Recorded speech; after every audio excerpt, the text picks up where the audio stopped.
A red-haired man wearing floral pants and a straw hat crouches in a field. Wiping sweat from his face, he realizes things are not going well. He strikes the soil with a hoe and calls the situation ridiculous.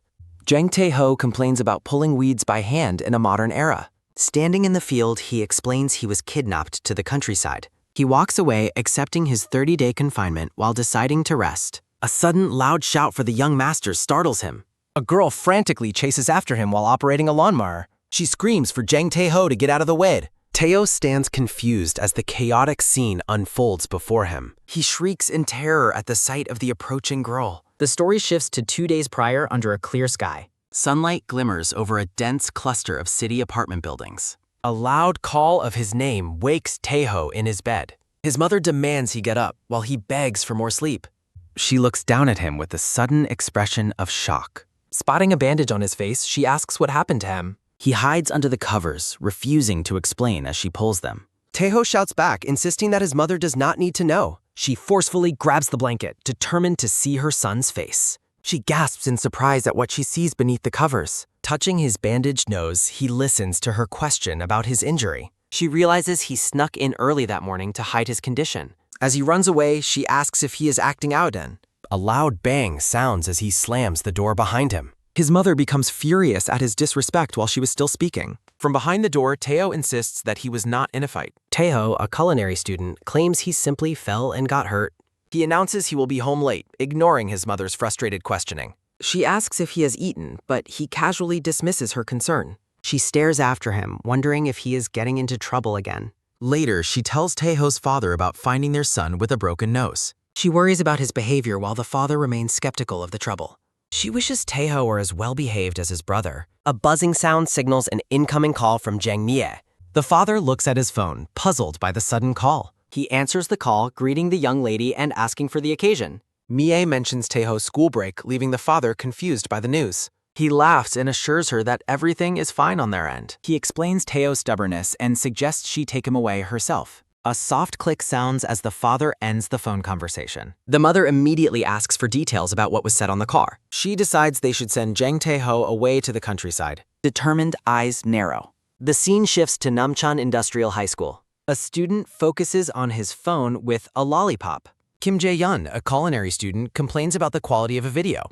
A classmate asks if he is watching boxing, and Jae-hyun confirms it. Jae-hyun claims he beat up Jang Tae-ho while his friend mocks him. Jae-hyun insists he went easy on his opponent to avoid serious injury. Jang Tae-ho arrives at high school. Kim Jae-hyun mocks Jang Tae-ho for his bandaged nose while filmed him. The brown-haired boy taunts his classmate until Jang Tae-ho loses patience. Kim Jae-hyun laughs at his threats, asking if he wants to die. The bully calls him a coward, causing Jang Tae-ho to strike. Jang Tae-ho grabs Kim Jae-hyun's mouth and threatens to rip his lips. He reveals he only uses words because he cannot afford hospital bills. Jang Tae-ho smiles menacingly as he questions why the bully is canoeing. He tells him to live quietly as a voice shouts for them to stop. The teacher stares in pure shock. A sudden gasp escapes Jang Tae-ho as the teacher spots them. The entire classroom watches in silence. He is the class homeroom teacher. Jang Tae-ho explains the bully started it while the teacher scolds his behavior. He looks down in frustrated silence. Later, Jang Tae-ho leans against a wall looking completely defeated. He scratches his head in annoyance, venting about Kim Jae-hyun's constant pestering. Jang Tae-ho laments that everyone from his mother to his teacher keeps nagging. He decides to head to a PC bang as a figure approaches. 3 men in black suits suddenly block Jang Tae-ho's path. Jang Tae-ho is bewildered by the formal title they used for An. The man with glasses explains they have orders to bring him along immediately. He notices their tattoos and wonders if they were sent by his childhood acquaintance. A sudden realization strikes his mind. Jang Tae-ho wonders if these men are Kim Jae-hyun's alleged gangster connections. He recalls the bully frequently bragging. The red-haired boy suspects the gangsters were called to retaliate for his earlier actions. The man with glasses looks confused. Jang Tae-ho sprints away while yelling that they have the wrong person. The man with glasses points aggressively and orders the others to catch him. Shadows race through the city alleys. He realizes how fast his heart is racing as he continues to run. He continues his desperate, frantic run. A truck blocks his escape path.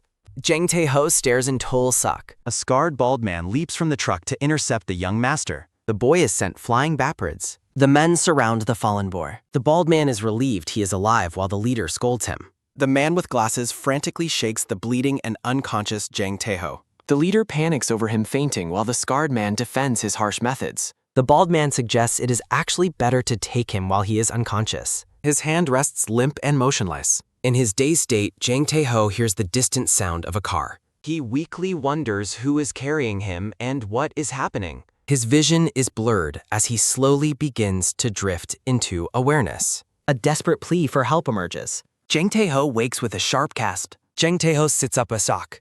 He looks around the unfamiliar bedroom and asks where he has been taken. Tae-ho wakes up in a strange room and wonders why he's there. A sudden, sharp click sounding as a pink pistol is pressed against the boy's head. The young girl with black pigtails asks the red-haired boy if he is Jang Tae-ho. She flashes a confident, mischievous smile while keeping her weapon trained on him. Tae-ho looks up at her with an expression of pure bewilderment and shock. A moment of quiet confusion as the boy tries to process the stranger's identity. A legendary warrior stands in shadow.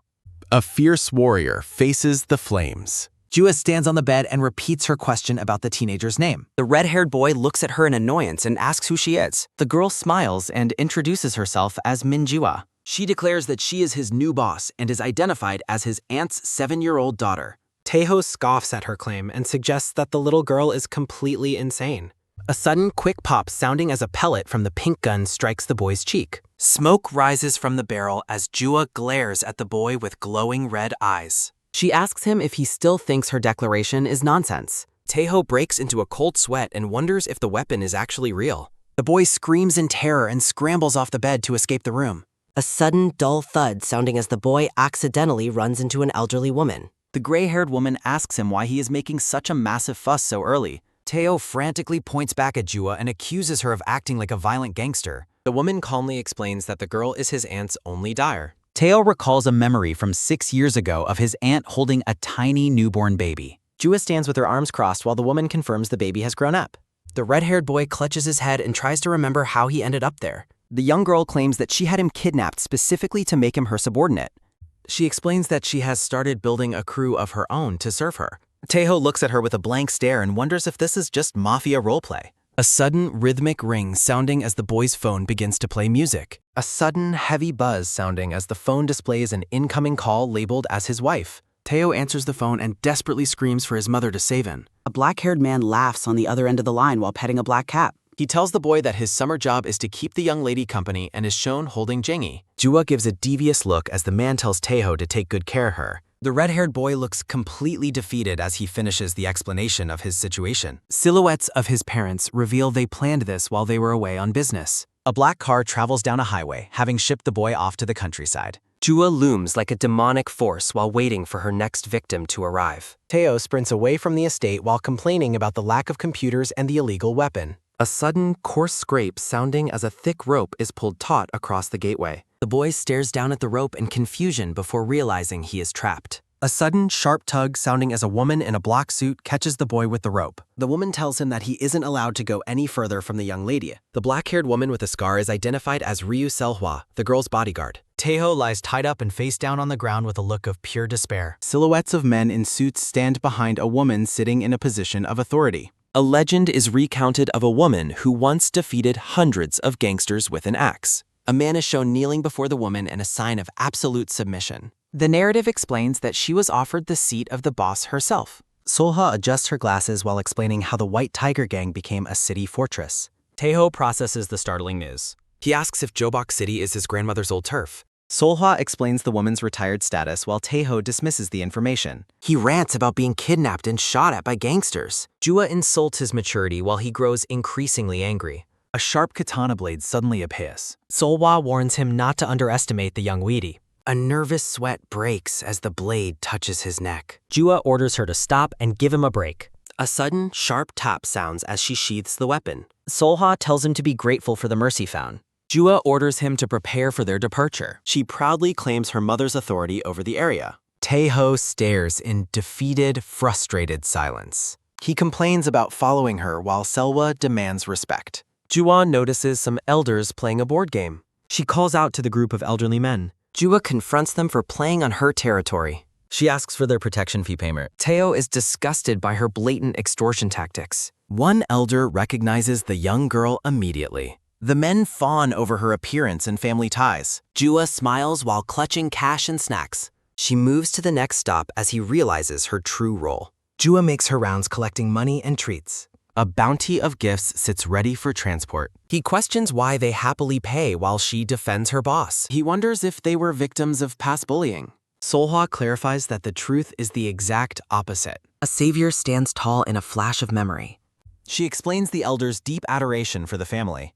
Taeho reflects on legendary rumors regarding an axe. An elder woman asks if he is the older brother. He explains his cousin status as she praises his kindness. The woman offers him a large currency belt. He falsely refuses the gift while reaching out greedily. A sudden, aggressive snatch interrupts the exchange. Jua takes the money directly from his grasp. She accuses him of skimming and confiscates the funds. He screams about her completely unfair logic. Solhwa draws a gun on him from behind. She orders him to carry the supplies and follow her. Taeho trembles as they walk away with the haul. He stands alone in simmering, helpless rage. A sudden, violent spit take occurs. Jae-hyun mocks the person's sudden coughing fit from his home. A sharp notification ping rings from his pocket. He checks the time on the screen of his device. He realizes an important game login event is starting. He despairs over the lack of local computers. Taeho spots the PC Mang sign. He calls out to Min Jua. He calls her boss to appease her. Taeho asks for a bathroom break.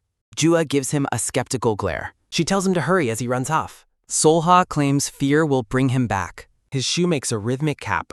Taeho sprints away into the streets. Taeho celebrates escaping the extortionist's demands. He cheers for freedom while a loud thud sounds. He's shocked to find a crime scene. Taeho stands frozen in utter disbelief. A bloody body lies on floor. Taeho sweats in pure primal terror. The boy's legs shake uncontrollably. He collapses as a heavy thud sounds. Taeho panics over the lack of computers on the corpse. The man in the suit demands his identity. Taeho stammers his reason for being there. The man stares with cold indifference. Taeho tries to excuse his sudden arrival. He begins to back away toward the exit. He is stopped as a firm tack sounds. The man with the eye patch commands him to wait. Taeho cowers under the man's intimidating gaze. The man insists on cleaning the mess first. The man leans in close to the boy. The bloodied man asks why he will not help them. He is pulled when a loud grasp sounds. The boy is dragged through blood.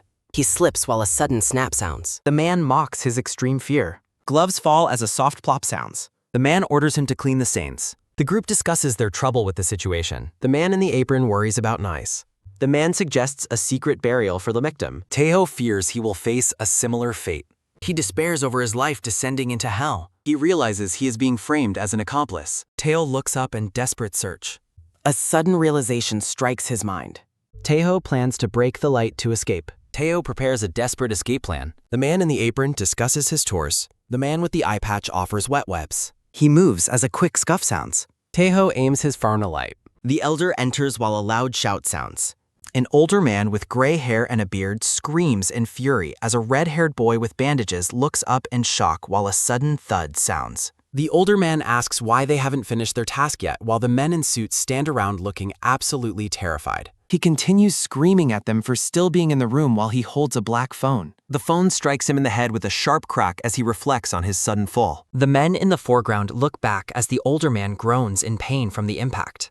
A loud thud sounds as the phone bounces off him while the men in the room react with total shock. The older man lies on the ground while the others watch him in a moment of stunned, frozen silence. The man with the eye patch panics and calls out to his father while the red-haired boy watches the chaos from the side. The red-haired boy asks if that man is truly his father while the man in the suit expresses extreme concern. The boy realizes this is his perfect chance to escape as a quick thud sounds and he prepares to run. He looks around nervously while a soft rustle sounds in the background. The boy thinks about his father while looking down at the blood-stained scene before him. A dark silhouette asks what he is doing in a menacing, low tone. The man on the ground, covered in red syrup, looks up with a sinister glint in his eye. The red-haired boy looks down in defeated, frustrated silence. A building with a PC Bang sign stands under a clear sky as a loud scream echoes through the air. Water splashes over Jang Taeho's face as a loud shout calls his name and he gasps for air. Jua stands over the gasping boy while Solhwa observes, simply noting that he is fine. Jua scolds him for sneaking off behind their backs while he looks up at her in total shock. He asks Jua if this is real and wonders if he was actually kidnapped or if this entire ordeal is just a dream. A sudden, sharp slap sounds as he is struck across the face for his words. Jua tells him that talking nonsense makes her want to beat him up while he questions how a child could have so much strength. She orders the men to apologize to him immediately as he looks on in complete confusion. The men in suits bow deeply and apologize to the young master with a loud shout. Teo asks what is going on and why those people are there while Jua watches them coldly. The 4 men in suits kneel on the ground looking ashamed while Jua stands before them and Teo watches. She points at one of the men and orders him to explain while he nervously acknowledges her command. Teo and Jua sit on a platform as they watch the men explain the situation from a distance. The man explains that he stepped on a piece of paper while moving syrup and fell backward.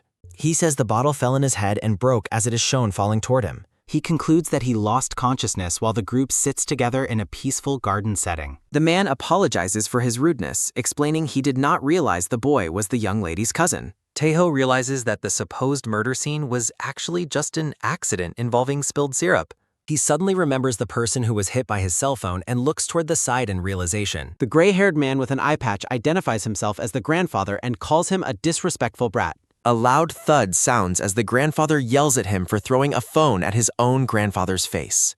Teo apologizes and explains it was an accident, but the grandfather punishes him with farm work for tomorrow. He groans in despair while Jua watches him with a neutral, calm expression. Jua asks her grandfather if she can accompany him tomorrow because it is a boss's duty to monitor her subordinates. The grandfather looks at her with a narrowed, intense eye. The grandfather picks her up and spins her around while a cheerful chime sounds and he praises her thoughtfulness. He laughs happily while Teo watches the affectionate scene with a look of pure disgust. Teo cries while remembering a past moment with his grandfather as a sudden puff sounds. The boy sits in depressed silence while Jua glares at him from the foreground. Jua hands him a small brown envelope with a straightforward gesture. He asks what it is while she explains that it is payment for his trouble. Teo looks at the envelope with a surprised and hopeful expression on his bandaged face. He wonders if she is giving back the money that was taken from him and thinks she is nicer than expected. A system notification reveals a check for 1 million won inside the envelope. Jang Tae-ho bows deeply and declares that he will serve her for life while Jua smiles with immense pride.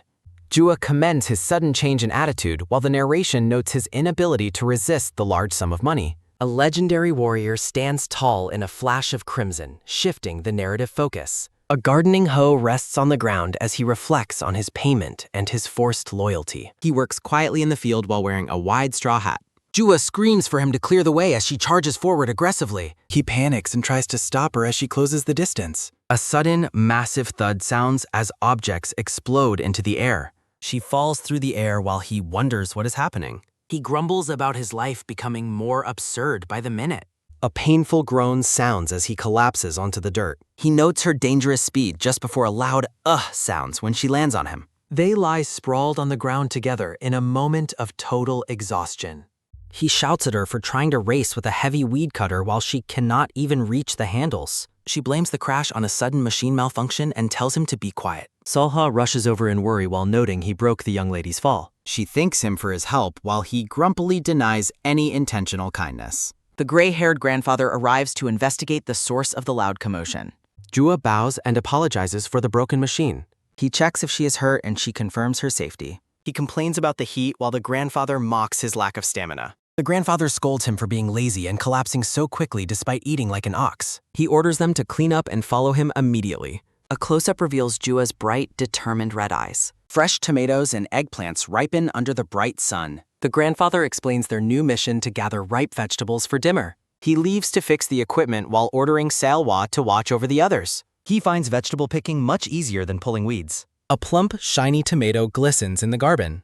Jua stares in awe at the ripe fruit. She asks for confirmation on the proper way to harvest the crop while Selhwa encourages her. A quick snip sounds as she cuts the stem. She celebrates her first catch while the other woman praises her success. She urges him to work hard on their vital family mission as he looks on in confusion. He wonders why she only shows respect toward the grandfather compared to the other elders. She explains the family hierarchy where those above her parents deserve ultimate courtesy. He finds her family logic to be completely bizarre and strange. A sharp snip sounds as an eggplant is harvested. He admits the countryside feels peaceful despite being bossed around. He continues working while Jua watches him closely. He reflects on a major family conflict from 4 years ago. He recalls the angry faces of his shouting relatives. He questions why he hasn't been punished for his past actions yet. He stares into the sky in a moment of quiet confusion. A soft thud sounds as he decides to enjoy the lack of consequences. He hopes the peace continues without further trouble. A tiny spider greets him from a purple egg trap. He lets out a blood-curdling scream that startles the girls. He panics and points at the small insect in pure terror. Jua scolds him for making such a fuss over something so small. A sudden, sharp flick sounds as she removes the spider. Jua asks if Taeho is finally satisfied after she removed the spider while he pants in total exhaustion. She turns away, expressing her annoyance with his behavior as he watches her from behind. Taeho screams at Minjua to stop as he spots a huge centipede on her back. He panics and yells about the giant insect crawling on her back. Solhwa lets out a long, relieved breath. Solhwa laughs as she handles the insect while Taeho yells at her to throw it away immediately. Solhwa mentions almost dying from shock while the group stands in the field with their harvest. Jua thanks Selwa for catching the centipede and the woman dismisses the praise with a smile. Taeho asks in disbelief if she isn't scared of bugs since she grabbed it with her bare hands. Solha explains she grew up in this town and is used to bugs, though she admits to sometimes slipping into a dialect when startled. Solhwa tells them to keep going because of the heat and promises to handle any bugs while Taeho begs her to catch them all. A sliding door opens with a soft scuff as someone announces their return. The grandfather asks why they are back so early and where the boy is, while the other man asks for a screwdriver. The man explains he came back to fix the broken weed cutter as the grandfather watches him. The man tells the grandfather to stop exaggerating, asking if he thinks he sent the boy to war. The grandfather notes that picking vegetables isn't a difficult task. The grandfather stops in silence as a realization hits him. The grandfather remembers there might be a wasp nest somewhere near the garden. The sun sets peacefully over the tall stalks in the field. A basket full of fresh vegetables glows brightly under the evening sun. Taeho cheers in triumph as they finally finish their task while the girls watch him. Jua tries to carry the heavy basket, but Taeho warns her that she will definitely trip and spill it. Jua looks on with a determined expression as she moves. Taeho grumbles about his situation and wonders what is so special about the vegetables they gathered. Solhwa suggests heading back, but Taeho says it is too hot and he wants to wash his face in the stream. Jua excitedly asks to join him, and Solhwa decides to follow along to watch over the young lady. Taeho leads the way down the path while complaining about the boiling heat and spinning around. He carries the heavy basket and tells the girls to hurry up. A sharp crack sounds as he steps on something hidden in the grass. Taeho suddenly stops and lets out a confused sound while looking down. Jua rushes up to him and asks what is wrong. She begins to ask why he stopped as a sudden snap sounds. Taeho suddenly sprints away at full speed as a loud footstep sounds.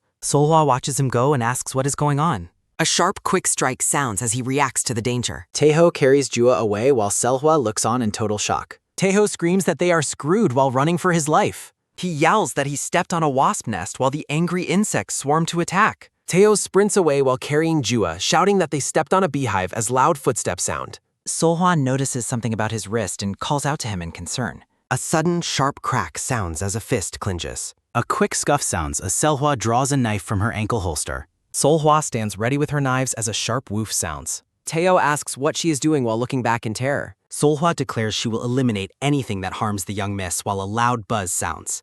A series of sharp whooshes sound as she strikes with her blades. She slashes through the swarm with a series of sharp whooshing sounds. Solhwa stands over the fallen insects and declares she won't tolerate a single one. She stares coldly with her knives ready in a defensive stance. Taeho lets out a horrified scream as he witnesses her sudden and violent transformation. Jang Taeho questions Selwa's humanity for cutting down bees with a dagger while she explains that she can use any blade as a swordmaster. Taeho sweatily realizes she is not someone to mess with. Taeho suggests heading back while Selwa stands ready with her knives. A sharp crunch sounds as a footstep sound. Taeho freezes as a realization strikes his eye. The bees return with a loud buzz as they find their target. He sprints away once more while carrying Minjua. Solhwa expresses her frustration with a sharp exclamation. A sudden, firm tug sounds as a hand grasps her shirt. An elderly woman suddenly asks if they know the location of a local mill. Solhwa explains her hurry while the woman looks on with a sad, pleading expression. The woman's hand falls away as she sighs in resignation. She laments being lost in the dark where wild animals might attack. She envisions joining her late husband while speaking of collapsing from shock. Solhwa is overcome by an intense and visible sense of guilt. Taeho struggles under the weight of the girl while running for his life. He recalls advice from a safety expert about escaping bees by going underwater. He spots the water and decides to dive in. Minjua asks why they are heading for the stream while he yells that there is no time. He orders her to hold her breath for 30 seconds. A tense countdown begins as they prepare to submerge. They plunge into the water with a heavy splash. He hopes the bees will leave while the timer begins. They remain hidden under the bridge while the insects swarm above. He grows anxious as the bees refuse to depart after 10 seconds. He recalls the grim advice that bees will wait for them to surface. Jua struggles for air while Selhwa runs nearby carrying the elder. A foot races through the grass with a quick scuff. Solhwa slashes the swarm as the pair resurfaces with a loud gasp. Taeho looks back at Solhwa. She stands in horror. She issues a terrifying warning against pulling more reckless stunts. The elder offers her thanks while being carried to safety. Taeho asks if the girl is all right after their dive. A lone, aggressive bee suddenly appears right next to them. He panics as he spots the last remaining insect. The bee darts forward in a sudden attack. A sharp strike sounds as the threat is neutralized. Jua calls out his name with a shocked expression. He screams in horror after realizing he crushed the bee with his bare hand. He recoils in total disgust at the remains on his palm. Jua observes the peaceful evening from his arms. Solhwa asks what became of the vegetables they gathered. The scene shifts to the abandoned basket being raided by animals. Local wildlife enjoys the fresh harvest the group left behind. He let out a furious roar while ordering the animals to leave. The animals flee while the group watches in silence. He notes that the wild animals have eaten their entire harvest. Jua sits in a state of quiet, defeated dejection. He offers a sincere apology for panicking and dropping the basket. She forgives him and suggests they can gather more vegetables later. Minjua stares intently and declares she is only forgiving his earlier behavior because he was brave today. Jang Taeho realizes she is referring to him grabbing the bee to protect her, leaving him stunned and confused. A red boot steps firmly onto the dirt path as someone speaks of a trade. The small girl looks up at the tall, red-haired man while holding her empty harvest basket. A sudden, firm tug sounds as the girl grabs onto his shirt. Jua enjoys a piggyback ride on Taeho's back and jokes about making it a regular habit while he grumbles about being treated like a horse. Solhwa teases Taeho by noting that the young lady has clearly taken a liking to him since she rarely lets others carry her. Jua dismisses the idea of liking him, claiming he has only taken his first step as her subordinate, while Selhwa laughs. Taeho shouts in pain as the girl begins pulling on his ear while they walk down the path at dusk. Solhwa speaks into her phone, reporting that while the pair bickers constantly, their relationship seems healthy and stable. A man with black hair sits in a modern luxury apartment and prepares to share a concerning detail regarding Taeho. He explains that Taeho has a disciplinary record involving school violence from his first year of middle school that requires further investigation.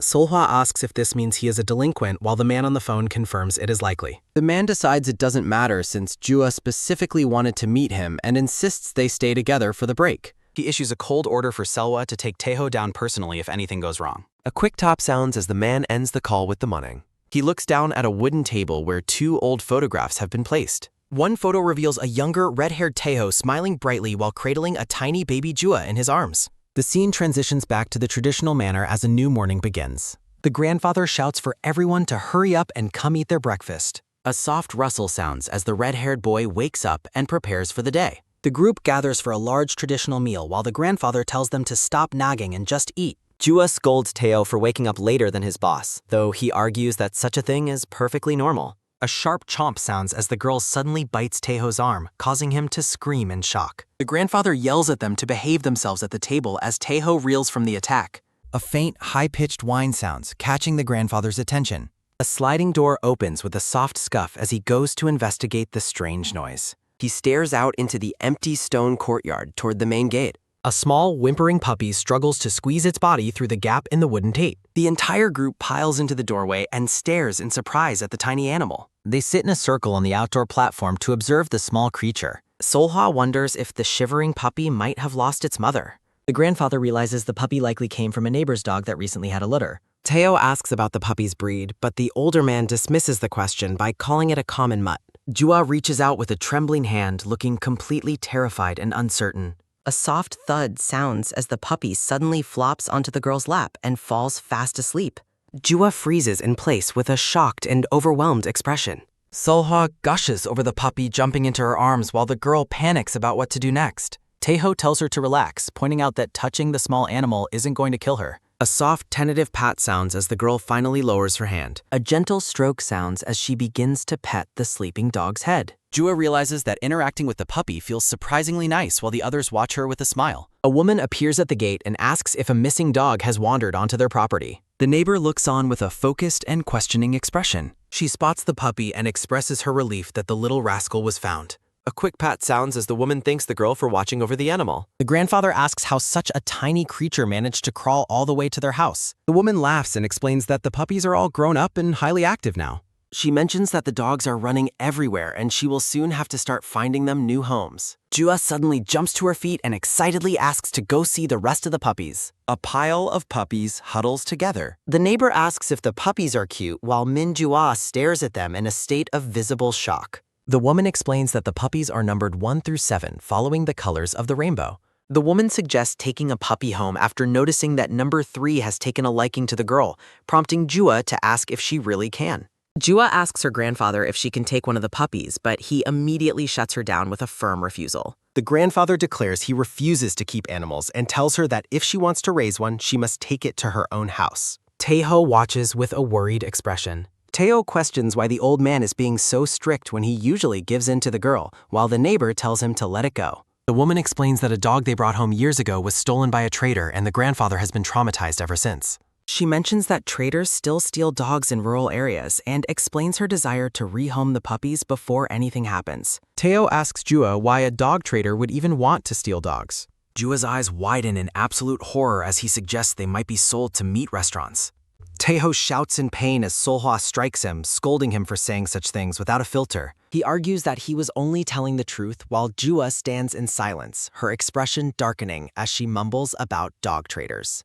The group is startled by a loud, sudden advertisement blaring over a speaker. A pair of megaphones on a truck blare a message about buying dogs and black goats. The neighbor expresses her annoyance, noting that the devil has appeared right on cue. Jua looks back in alarm as a puppy begins to bark. A soft thud sounds as Jua grabs a puppy and tells it to be quiet so it isn't hurt. A man wearing a black cap peers over the gate and notes that he can smell dogs. He grins deviously while claiming to have a nose as sharp as a bloodhound's. The man introduces himself as a dog trader with a predatory smile. The neighbor orders him to leave immediately, stating clearly that they aren't selling any dogs. The man smiles and claims he only wanted to ask a simple question. He spots the litter in the girl's arms and expresses his excitement at seeing so many puppies. The trader counts the 7 pups and asks the woman to sell him just 1 or 2 of them.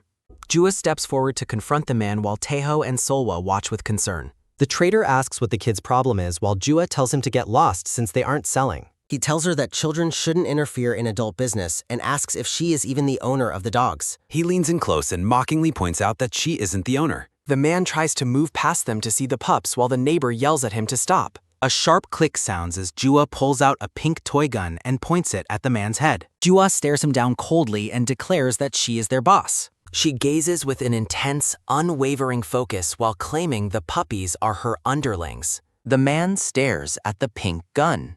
He bursts into a fit of mocking laughter. He mocks her for watching too many dramas and asks why she's pointing a toy gun at him. The man turns to leave, noting that there is no point in staying if they won't sell. He gives a chilling grin and warns them to keep their gates locked tight. A creak sounds as the trader leaves through the gate while wishing them good luck. A heavy thud sounds as the gate closes and the man grumbles about the weird kid ruining his plans. A sinister smile spreads across his face as he contemplates another way to get what he wants. The group stands together and watches the gate. The neighbor sighs in relief that the man has finally left. A loud bark echoes through the courtyard.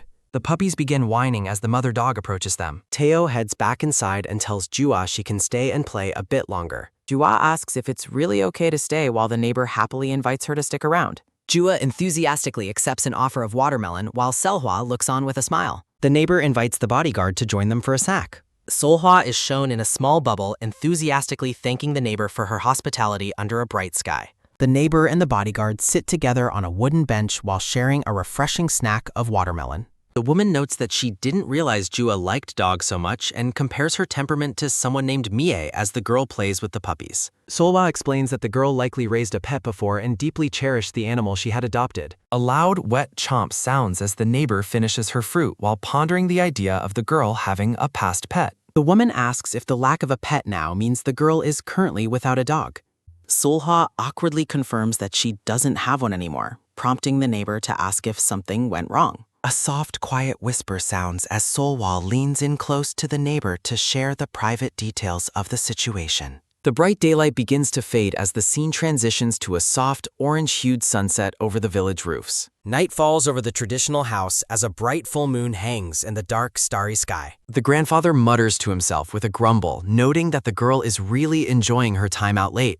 Inside the manor, the old man yells about the front door and the time, while Taeho argues that Jua simply likes the dog too much to leave. Taeho suggests letting her stay the night if she wants, jokingly adding that the house is much quieter without her around. A loud, sharp bang sounds as a fist strikes Taeho on the head for his insensitive comment. The grandfather scolds him for being a poor cousin and not worrying about the girl, while the red-haired boy argues she is only a few steps away. The old man decides he has had enough and declares he will go fetch the girl himself. Jua is shown with a face contorted in an expression of intense, dark spite. Taeho watches from the side and thinks to himself that her face is radiating pure resentment. The grandfather stands firm at the door and repeats his absolute refusal to allow a dog into the house. He forbids bringing an animal home even for a single night, leaving Chua looking deeply distressed and pleading. A sharp, dismissive scoff sounds as the old man glares back at the girl's persistent protests. Seolhwa tries to comfort the sulking girl by promising they can return to visit the puppies again tomorrow morning. Jua lets out a reluctant sigh and prepares to follow the others inside for the night. A sudden, frantic barking echoes through the darkness of the courtyard as the gate is seen standing open. Jua and Taeho react with shock and alarm, sensing that something terrible has happened outside. A loud, heavy clatter sounds as the grandfather and the girl race out through the main gate into the street. The group reaches the road just in time to see the neighbor watching a truck speed away into the night. The woman cries out in a panic, reporting that the dog trader snuck onto the property and stole the puppies. Chua urgently demands that they catch the thief before he can escape with the animals. Taeho looks skeptical and asks how they are supposed to realistically catch a vehicle this late at night. Jua panics at the thought of the pups being sold for meat, while the boy asks for a practical plan to stop the man. The girl's eyes fill with tears as she realizes she has no answer to his question. Jua turns to Seolhwa and begs her to drive after the truck immediately to save the puppies. Seolhwa apologizes with a sad look, explaining that her top priority is protecting the girl and she cannot leave her side. The girl suggests they all go together, but Seolhwa warns that they would be in major trouble with their boss for doing something so reckless. Jua stands in a state of tense, trembling silence as her frustration and helplessness grow. A quick, light patter sounds as the girl suddenly declares she will go after the trader on her own and bolts. A sudden, firm grab sounds as a hand catches the girl by the arm to prevent her from running off. Taeho holds her back and asks why she cares so much about saving dogs that don't even belong to her.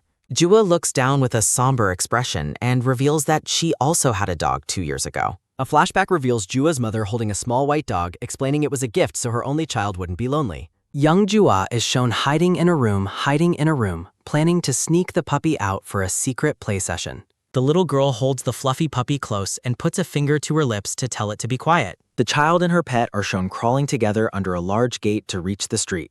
A narrative bubble explains that tragedy struck when she accidentally lost her grip on the animal's leash. The tiny white puppy is shown running away into the distance, leaving the girl behind. Young Jua stares in absolute horror and desperation as her pet disappears into the night. Back in the present, Jua declares through her tears that she refuses to lose another dog while the group watches in silence. Seolhwa looks at the young lady with an expression of deep pity and realization. Taeho's eyes narrow with an intense, determined focus as he processes the girl's painful story. Taeho scratches his head and grumbles about what a massive pain this situation has become. Standing by a red scooter, the red-haired boy asks the grandfather if he can borrow it for a short while, prompting the old man to ask why. He explains he is going to catch that dog trader as a quick, low hum sounds while he prepares to ride off. The grandfather yells in a panic, asking if he has lost his mind and warning him that the trader is as dangerous as a snake. Taeho shouts back that Jua cannot go herself because it is too dangerous, leaving him no choice but to take action. A surprised gasp sounds as Jua watches him, while Taeho notes he will lose his mind if he doesn't at least try to help. The boy on the scooter looks back and tells Jua not to get the wrong idea about his intentions. He softens his expression and admits he is only going because he cannot stand to see her sad face. Taeho stares ahead with intense blue eyes and firmly promises that he will be back, while the trader grins in the distance. A powerful, long-haired warrior in orange armor stands with crossed arms before a list of mystical scrolls. Taeho repeats his promise to return as he stares ahead from the seat of his scooter. A loud vroom sounds as the red-haired boy speeds down the village street into the dark of night. Solhwa asks with concern if he will really be okay since it's so dangerous, while the grandfather grumbles about not understanding that kid. The neighbor woman tries to reassure them, saying he will be fine and isn't exactly half dead. Solhwa stands in the dark courtyard and remains silent while looking off to the side with a pensive look. The scarred bodyguard suggests that they should also return home and wait for now. A sudden, hollow thud sounds as Solhwa notices the gate is wide open and empty. Her eye widens in absolute shock as she realizes that Jua is nowhere to be found. A loud zoom sounds as Taeho speeds down a dark, empty road flanked by trees and hills. A cold sweat runs down the boy's face as he realizes he talked a big game but has no idea where he is going. A sharp screech sounds as the scooter wheel locks up and the vehicle comes to a sudden halt. Taeho yells in frustration at a fork in the road, wondering how he is supposed to know which way the truck went. He worries that going back now would be incredibly embarrassing, only for a voice to tell him not to worry. Jua pops up from behind him and smiles while showing him her phone, explaining she put a GPS tracker on puppy number 3.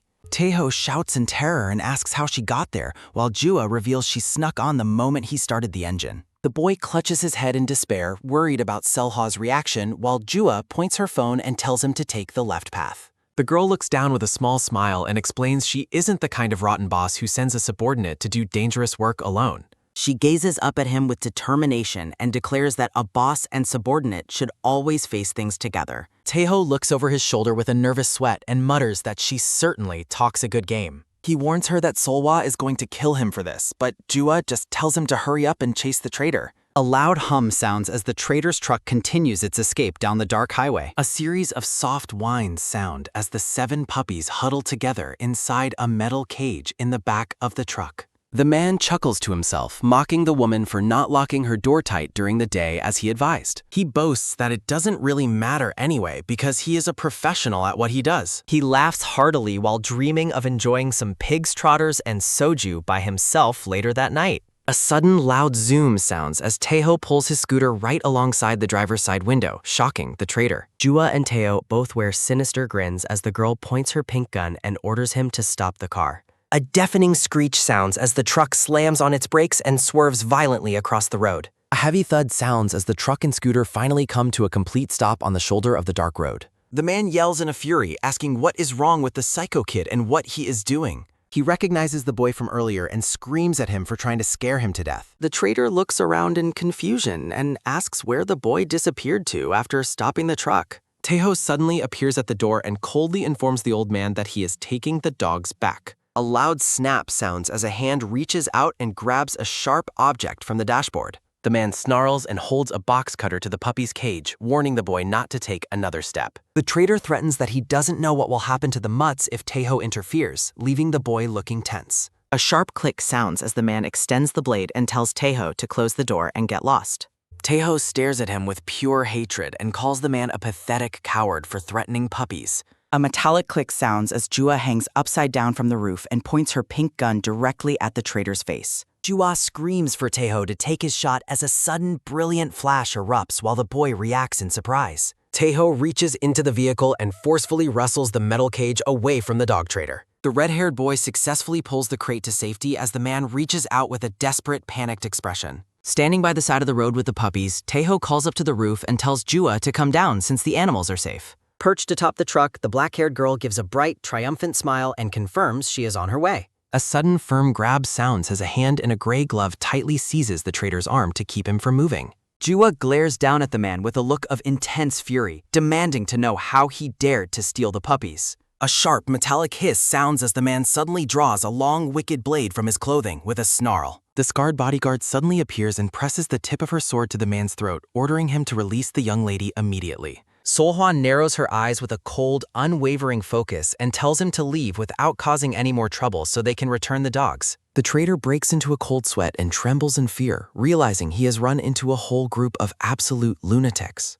A loud vroom sounds as the truck speeds away into the night, leaving the group standing by their vehicles on the dark road. Jua rushes over to check on the animals, while Taeho smiles and assures her that the puppies don't seem to be injured.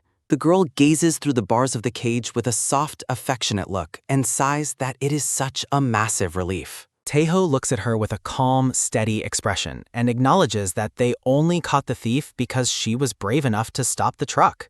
Jua lets out a joyful, wide-mouthed laugh and declares that she is incredibly glad he is her support net.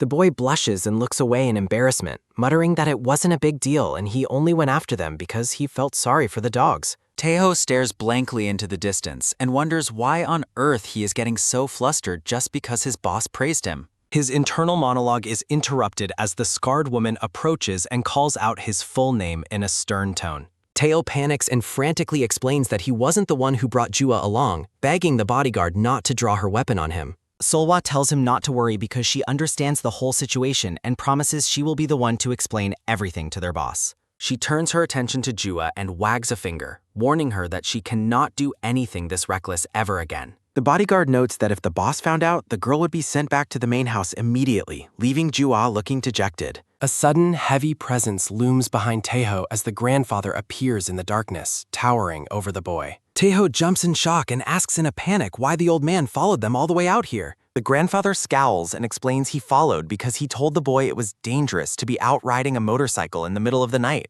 The old man looks over at Jua and finally relents, telling her she can bring just one of the puppies home because he is too tired to argue. He instructs her to return all the other animals to the neighbor's house first, leaving Jua looking shocked and hopeful. Jua thanks him profusely with wide, shining eyes while the grandfather tells her to hurry inside because he is exhausted. A sudden, heavy huff sounds as a boy with messy brown hair and freckles breathes deeply while dripping with sweat. Jua stands with her fists clenched in a fierce scowl, facing off against the boy as a narrative bubble asks if she is starting a fight. The scene shifts to the bright morning sun filtering through the dense green canopy of the forest as a new day begins. A quick, light patter sounds as a small set of cream-colored paws gallops across the dusty dirt path. Jua runs along the trail while holding a floral umbrella to shield herself from the sun, looking happy and full of energy. A loud woof sounds as the girl cheers for puppy number 3 to run faster, while Taeho and Selhwa struggle to keep up behind her.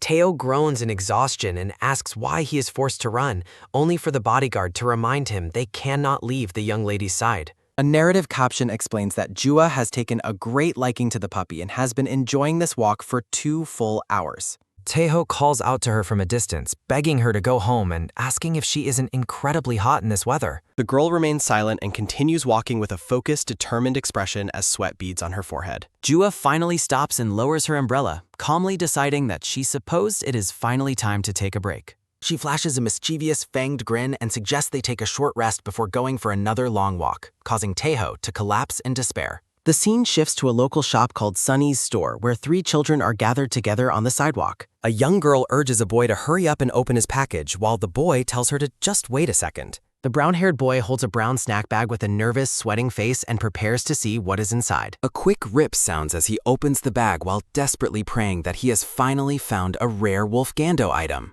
He looks down into his palm and finds a small white duck character that lets out a tiny quack, identifying it as an O-ring. The boy stares at the common item with a hollow, soul-crushed expression as all his hopes vanish instantly. He lets out a loud, wailing cry and screams in agony that he has found yet another duplicate O-ring. A girl named O Sayona, age 8, watches him with a worried look and notes that this is now the 8th one he has found in a row. 10-year-old Oh Jin-tae looks absolutely devastated and mutters through his tears that he was so certain it would be in this pack. A 9-year-old boy named Kim Juno pushes up his glasses and bluntly informs his friend that he will need way more than 8 tries to find what he wants. A small white duck character sits quietly atop a pale pink surface. A green frog character bursts joyfully from a blue eggshell as text describes a hit anime among children. A pair of parents cry in despair while a nearby child wears a sinister grin, thinking of the popular brand. A news broadcast features the rare black wolf character Wolfgando and reports on a massive merchandise sellout crisis. 3 children stand together on a sidewalk while Jintai carefully inspects the contents of a black bag. Taeho looks out from a shop window with a weary expression, complaining about the intense outdoor heat. Taeho teases Jua for being a child at heart while she stands outside holding a brown snack package. Jua insists she simply chose a snack she liked, though the boy remains visibly skeptical of her claim. A small black wolf figure holding a sword is presented on the palm of a hand amidst shimmering sparkles.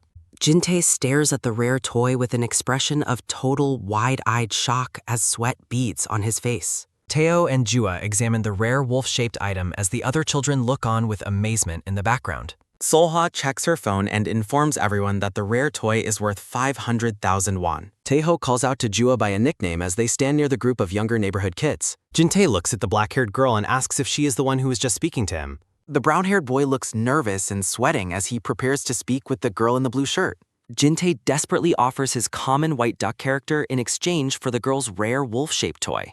Juno leans in and whispers to his friend that the girl is unlikely to agree to such an unfair trade. Jua stares back with a cold, unimpressed expression and asks why she should ever trade with him. Jin-tae looks flustered and tries to think of a better way to convince her to agree to the deal. The scene shifts to a minimalist style as the boy claims his common toy is actually much harder to find. Jua looks over at Selhwa, who uses her phone to confirm that the boy's toy is just a common O-ring. The girl bluntly repeats the information to the boys, leaving them looking stunned and defeated.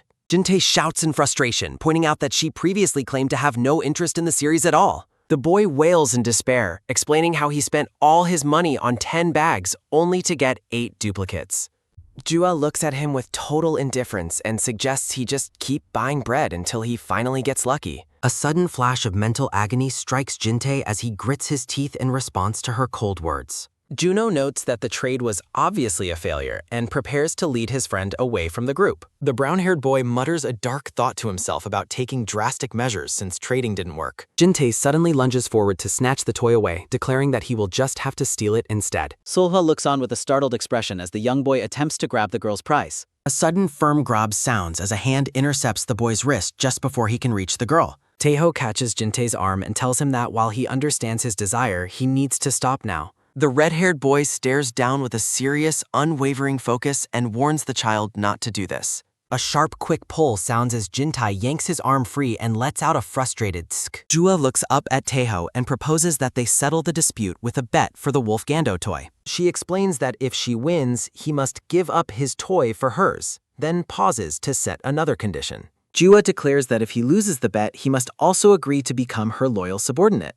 The girl wears a confident, challenging smirk as she asks the nervous-looking boy if he accepts her terms. Jin-tae accepts the challenge with a determined expression, while Jua watches him with a small, knowing smile. Jua crosses her arms and asks the boy exactly what kind of bet he is planning to propose. A close-up shows Jin-tae wearing a sneaky and overconfident grin as he prepares to reveal his plan. The boy tells her she will find out soon enough and tells her to follow him as he leads the way. The group arrives at a large wooden playground structure featuring a tower and a bright yellow slide. Standing before the play equipment, Jin-tae announces that this is the location where their bet will take place. Taeho looks around the rural area in surprise and asks if they are seriously going to play a game of tag. The red-haired boy turns to walk away, announcing that he is going to find some shade and take a rest. A sudden, tight grab sounds as Jua seizes the back of Taeho's shirt to prevent him from leaving. Jua looks up with a dark, serious expression and tells him that her boss is currently in a conflict.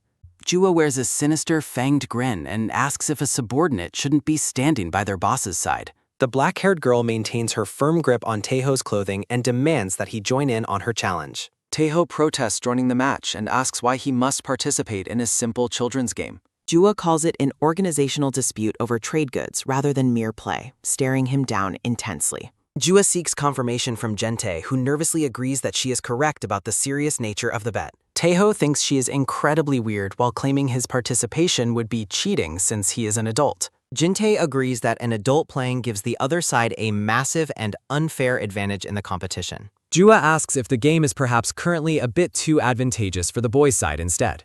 Jin-tae sweats and ponders a way to level the playing field for everyone involved. A sudden, tight bind sounds as a rope is secured around Taeho's ankles.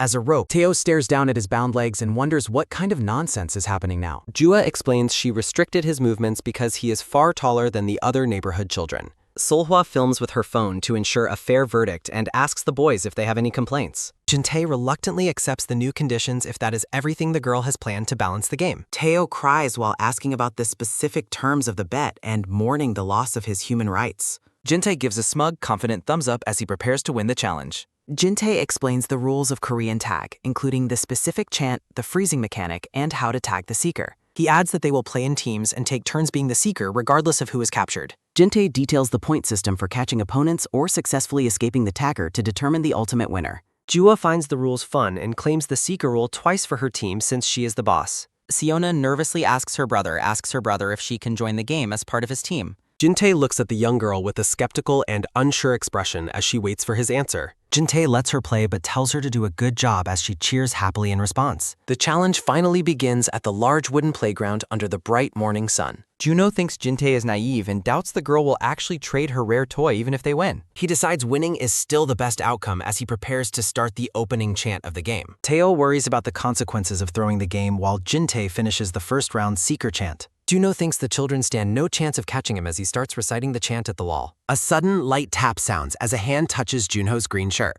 Tae-ho runs clumsily toward the goal with his legs tied together by the rope. Jin-tae tags the fallen boy and scores the first point for his team as the narrative confirms the score. Jua scolds Tae-ho for letting his guard down so easily against a group of children. Jua takes her turn at the playground wall and recites the Seeker chant calmly.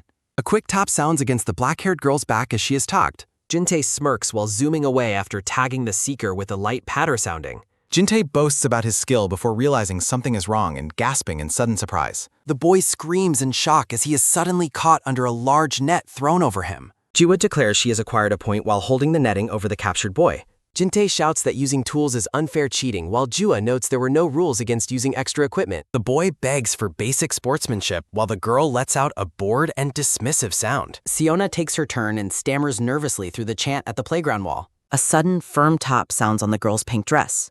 Siona screams for him to stop as Tae-ho zooms past her after a successful tag. Tae-ho mocks the girl for being slow after reaching the designated safe zone with Jua. Jin-tae yells at Siona for playing poorly and deeply regrets letting her join the match in the first place. Siona looks away with a dejected, sweating face and apologizes for failing her brother's team. Tae-ho tells the intensely staring girl to stop before she burns a hole in his face with her gaze. Tae-ho begins the final chant of the match with a loud and determined shout at the wall. A sudden, firm grab sounds as Tae-ho intercepts Jin-tae before he can reach the goal. Jin-tae protests the tag while Tae-ho offers to check the instant replay on the bodyguard's phone. Seol-hwa shows the video footage and confirms that Jin-tae was definitely tagged first. Tae-ho laughs mockingly at the frustrated boy who grits his teeth in total anger. The score reveals Jin-tae's team is losing as the sweating, brown-haired boy blames their disadvantage on the red-haired adult. Determined to score a point, Jin-tae announces he is beginning the Seeker chant while his opponents stand at the playground wall. Jua tells Tae-ho to move slowly due to his distracting bound ankles, a plan the red-haired man was already considering. Jua shouts for everyone to stop as Tae-ho clumsily walks away from the wooden playground structure with his legs tied. The brown-haired boy looks intensely annoyed and sweaty as he prepares to start the next round of the game. Jin-tae begins reciting the first line of the Korean Seeker chant while leaning against the wooden tower. Jua maintains a sharp, focused expression as the boy continues the next part of the traditional game chant. A close-up shows the boy's mouth as he recites the third part of the rhyme to start the chase. A sudden, quick tap sounds as the black-haired girl moves her foot to finish the final line of the Seeker's song. Jin-tae's expression shifts to pure shock as the girl suddenly loses her footing and falls directly in front of him. Jua lies flat on the ground looking up in surprise while the boy stares down at her with a blank, stunned face. A wave of embarrassment and shock washes over the black-haired girl as she realizes the awkwardness of her sudden fall. Covering her face, Jua frantically claims she saw nothing and tells the boy not to worry about the accident. A dark shadow falls over Jin-tae's face as he begins to tremble with intense, silent rage and humiliation. The brown-haired boy explodes in anger and calls her a pervert while desperately pulling his pants back up. Jin-tae accuses the girl of sabotaging his chase on purpose as the older group watches the embarrassing display from a distance. A close-up shows a sudden flash of realization and cold determination in the brown-haired boy's eye. Jin-tae suddenly lunges forward and seizes the confused girl's hands to prevent her from moving any further. Wearing a sinister, fanged grin, the boy mocks the girl by announcing that he has finally caught her. Jin-tae dismisses the girl's protests about the accident and declares his victory despite the embarrassing circumstances of the tag. Jua grits her teeth and glares up at the boy with a look of pure, unadulterated frustration and anger. A sudden clatter sounding interrupts the bickering children as Tae-ho proposes one final tie-breaking game to settle the intense dispute. The black-haired girl wipes dirt from her face and agrees to the final match with a sharp, defiant scowl. Jua wears a dark, menacing expression as she prepares for the ultimate round of their playground competition. Jin-tae gives her a confident, challenging look and warns the girl to prepare to surrender her rare toy. The brown-haired boy turns to his sister and harshly tells her to stay behind since she is the team's weakness. Siona looks down with a soddened, sweating face and quietly agrees to her brother's hurtful demand. A close-up captures the young girl's heart-stricken and dejected expression after being excluded by her own brother.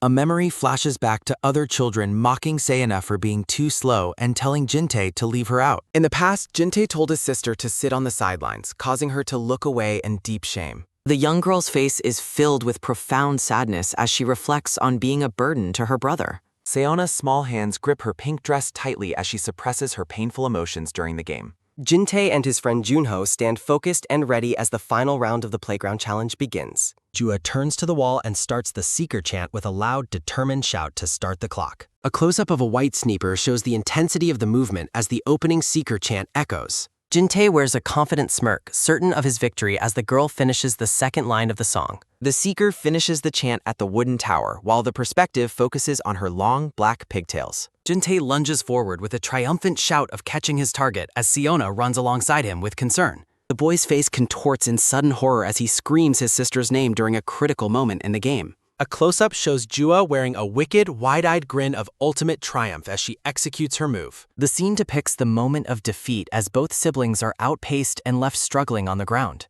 Jintei looks at his fallen sister with frustration and reminds her that he warned her not to get ahead. A sudden, sharp top sounds as the girl in the red shoes trips and loses her balance during the chase. Sayona lets out a pained groan as she hits the stone ground hard after her accidental fall. Jua looms over the defeated siblings with a cold, superior look after successfully concluding the tag. Jintei looks up in utter disbelief and shock at the unexpected outcome of their final match. The black-haired girl declares her victory and informs the boy that he is now her subordinate. Jintei protests that the turn of events wasn't part of the original agreement while Jua stands her ground. Jua dismisses his complaints about fairness and challenges him to call her a cheater again after her clean win. Jintei leans over his dejected sister and scolds her once more for ignoring his instructions to stay back. Jintei angrily scolds Sayona for ruining the game and costing him the prize. Trembling on the ground, Sayona tearfully retorts that she acted out because he always ignores her. The crying girl stammers that she truly wanted to perform well for the team. Sayona screams in frustration about being ostracized and constantly told to stay out of the way. The group of older friends watches the intense sibling dispute from across the playground. Sayona continues her tearful outburst, lamenting that her brother finds her presence annoying and burdensome. Jintei flinches as Sayona points out that his attitude is why their parents are always angry with him. A sudden, quick swipe sounds as the brown-haired boy reaches toward his sister on the ground. A sudden, heavy thud sounds as Jua steps in and protectively places her hands on the crying girl's shoulders. The black-haired girl glares at Jintei and demands an explanation for his harsh behavior. Jintei turns away defensively, muttering that the others cannot possibly understand the situation. Jintei vents his frustration about the burden of childcare, telling his sister to improve if she knows she is clumsy. Jua maintains a stern, silent expression as she listens to the boy's heated complaints. Jua urges the boy not to view his sister as a burden and highlights her desire to simply be included. Junho suggests that they should just end the match and leave the area. Looking down with a bitter expression, Jintei declares that the entire situation is annoying. Jintei stomps away toward home, callously telling Sayona he no longer cares if she follows him. Sayona cries out for her brother to wait as she tries to stand up. A dizzying sensation washes over the girl as she reaches out with a shaking hand. Sayona stammers in confusion about her sudden dizziness as sweat beads on her forehead. A sudden, heavy thud sounds as Sayona collapses face down onto the stone ground. Jintei's face pales with sudden, intense fear as he realizes something is terribly wrong. The boy screams his sister's name in panic while rushing back toward her fallen form. Jintei frantically shakes the unconscious girl and begs her to wake up. Seolhwa quickly approaches the children to assess the young girl's condition. A soft, quick touch sounds as the woman checks Siona's feverish and sweating forehead. Seolhwa identifies the symptoms as heat stroke and orders that they get to a hospital immediately. Siona lies unconscious in a hospital bed with an IV and a cooling patch on her head. The group sits in heavy silence in the hospital corridor while waiting for news. Jintei stares at the floor with a look of deep guilt and worry. Seolhwa reassures the boy that Siona will recover quickly thanks to their fast response. A close-up captures Jintei's somber eyes as he reflects on his past behavior. In a memory, Jintei's mother scolds him for neglecting his sister while he holds a soccer ball. His mother reminds him of his promise to watch Sayona and warns him of the dangers of her fragile health. The young boy stands in the hallway, feeling the weight of his mother's disappointment. Jintei's voice trembles as he acknowledges how truly frail his little sister is. He admits that having to constantly watch her was a source of deep frustration and resentment. Jintei explains that his peers often excluded him because Sayona would always get in the way. A tight, firm squeeze sounds as the boy clenches his fist while admitting his past annoyance. With a look of regret, Jin-tae confesses he never realized how much his sister valued playing with him. Taeho listens to the boy's confession with a quiet and thoughtful expression. Jua notes that Siona tried her absolute best to keep up during the game. The girl adds that Siona was simply happy to finally be included in her brother's activities. Jua compares him to a boss who must take responsibility for his subordinate's shortcomings. She encourages Jin-tae to acknowledge his sister's efforts regardless of her lack of skill. Jua suggests that he reconcile with her upon her awakening rather than remaining angry. Jin-tae looks away and curtly tells the girl to stop meddling in his family matters. A sudden, sharp squeak sounding echoes through the hallway as a figure approaches the group. Jin-tae gasps in shock as his mother suddenly appears in the hospital with a furious expression. The woman explodes in rage, demanding to know how he could let his sister collapse again. The brown-haired boy looks down with a sweating, nervous expression while apologizing to his mother. Her determination is shown as a sudden, firm spring sounding while Siona stands up. As the group gathers in the hallway, Jin-tae's mother offers a polite greeting. Looking sideways with a bead of sweat, the black-haired man asks for the newcomer's identity. The black-haired man introduced himself as a friend who was playing with Jin-tae. Jua explains that she wanted to play with Jin-tae, but they brought Siona to the hospital after she collapsed from heat stroke. The brown-haired woman reacts with shock and concern upon hearing about her daughter's collapse. Solha thanks the mother for her concern, while the woman dismisses the gratitude with a polite wave. The mother turns her attention to Jin-tae and warns him about what will happen once they get home. Jua interjects and asks the woman not to be too harsh on her son. The black-haired girl explains that Jin-tae is just a child and notes how difficult it is to watch a sibling without parents around. Jin-tae stares into the distance with a somber, sweating face as he listens to the girl's defense. The group reacts with a start as the nurse announces that the patient has regained consciousness. Bowing deeply at dusk, the mother expresses her sincere gratitude for the group's help. The mother mentions their busy work schedule and asks how she can compensate them, but the group politely declines. The brown-haired boy tells the girl his name is Jin-tae, just for her information. The black-haired girl smiles and introduces herself as Min Jua in return. Jin-tae laments the loss of the toy, but suggests he might play with her again if they need. His departure is marked by a sudden, quick scurry sounding as Jin-tae runs away. As the group bows and says goodbye, a sudden, polite bow sounding echoes as they disperse. Jua pauses as the mother calls out to catch her attention one last time. The woman's preparations are heard as a sudden, sharp click sounding while she buckles her seatbelt. Inside the car, the mother tells Jin-tae to be more careful with his sister, while he tells her to stop nagging. The mother hands a pink envelope to Jin-tae, explaining that the girl from earlier asked her to give it to him. Jin-tae looks at the pink card in his hands with a stunned, wide-eyed expression. The note from Jua says the match was fun and offers a reward, instructing him to contact her. The boy stares at the paper in disbelief and wonders about the nature of the reward. Opening the box, Jin-tae finds the rare toy as the girl's mocking laughter echoes in his mind. Jin-tae explodes with joy and shock upon seeing the prize. He screams the name of the rare Wolf Gando toy in absolute shock. The mother yells at him for shouting, while Jin-tae screams that he will serve his new boss for life. A silver-haired man stands alone in a high-rise office staring out at the night city. The silence is broken by a sudden, heavy knock sounding as a subordinate asks for permission to enter. The door's movement is heard as a sudden, slow creak sounding while a black-haired man enters the room. Turning toward the window, the silver-haired man asks if the investigation has been completed.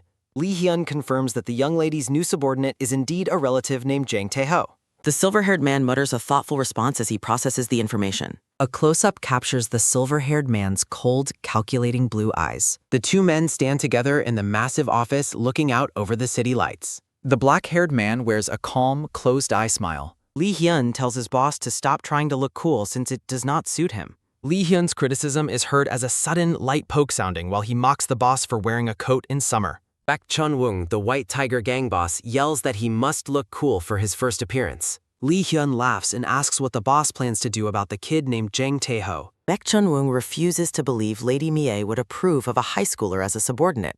Baek questions why an outsider was given the position, while Lee points out his boss is being greedy. The boss shouts at his right-hand man for not using a respectful title for Lady Mie. Baek declares that he will personally confirm if Jang Tae-ho is worthy of being the young lady's subordinate.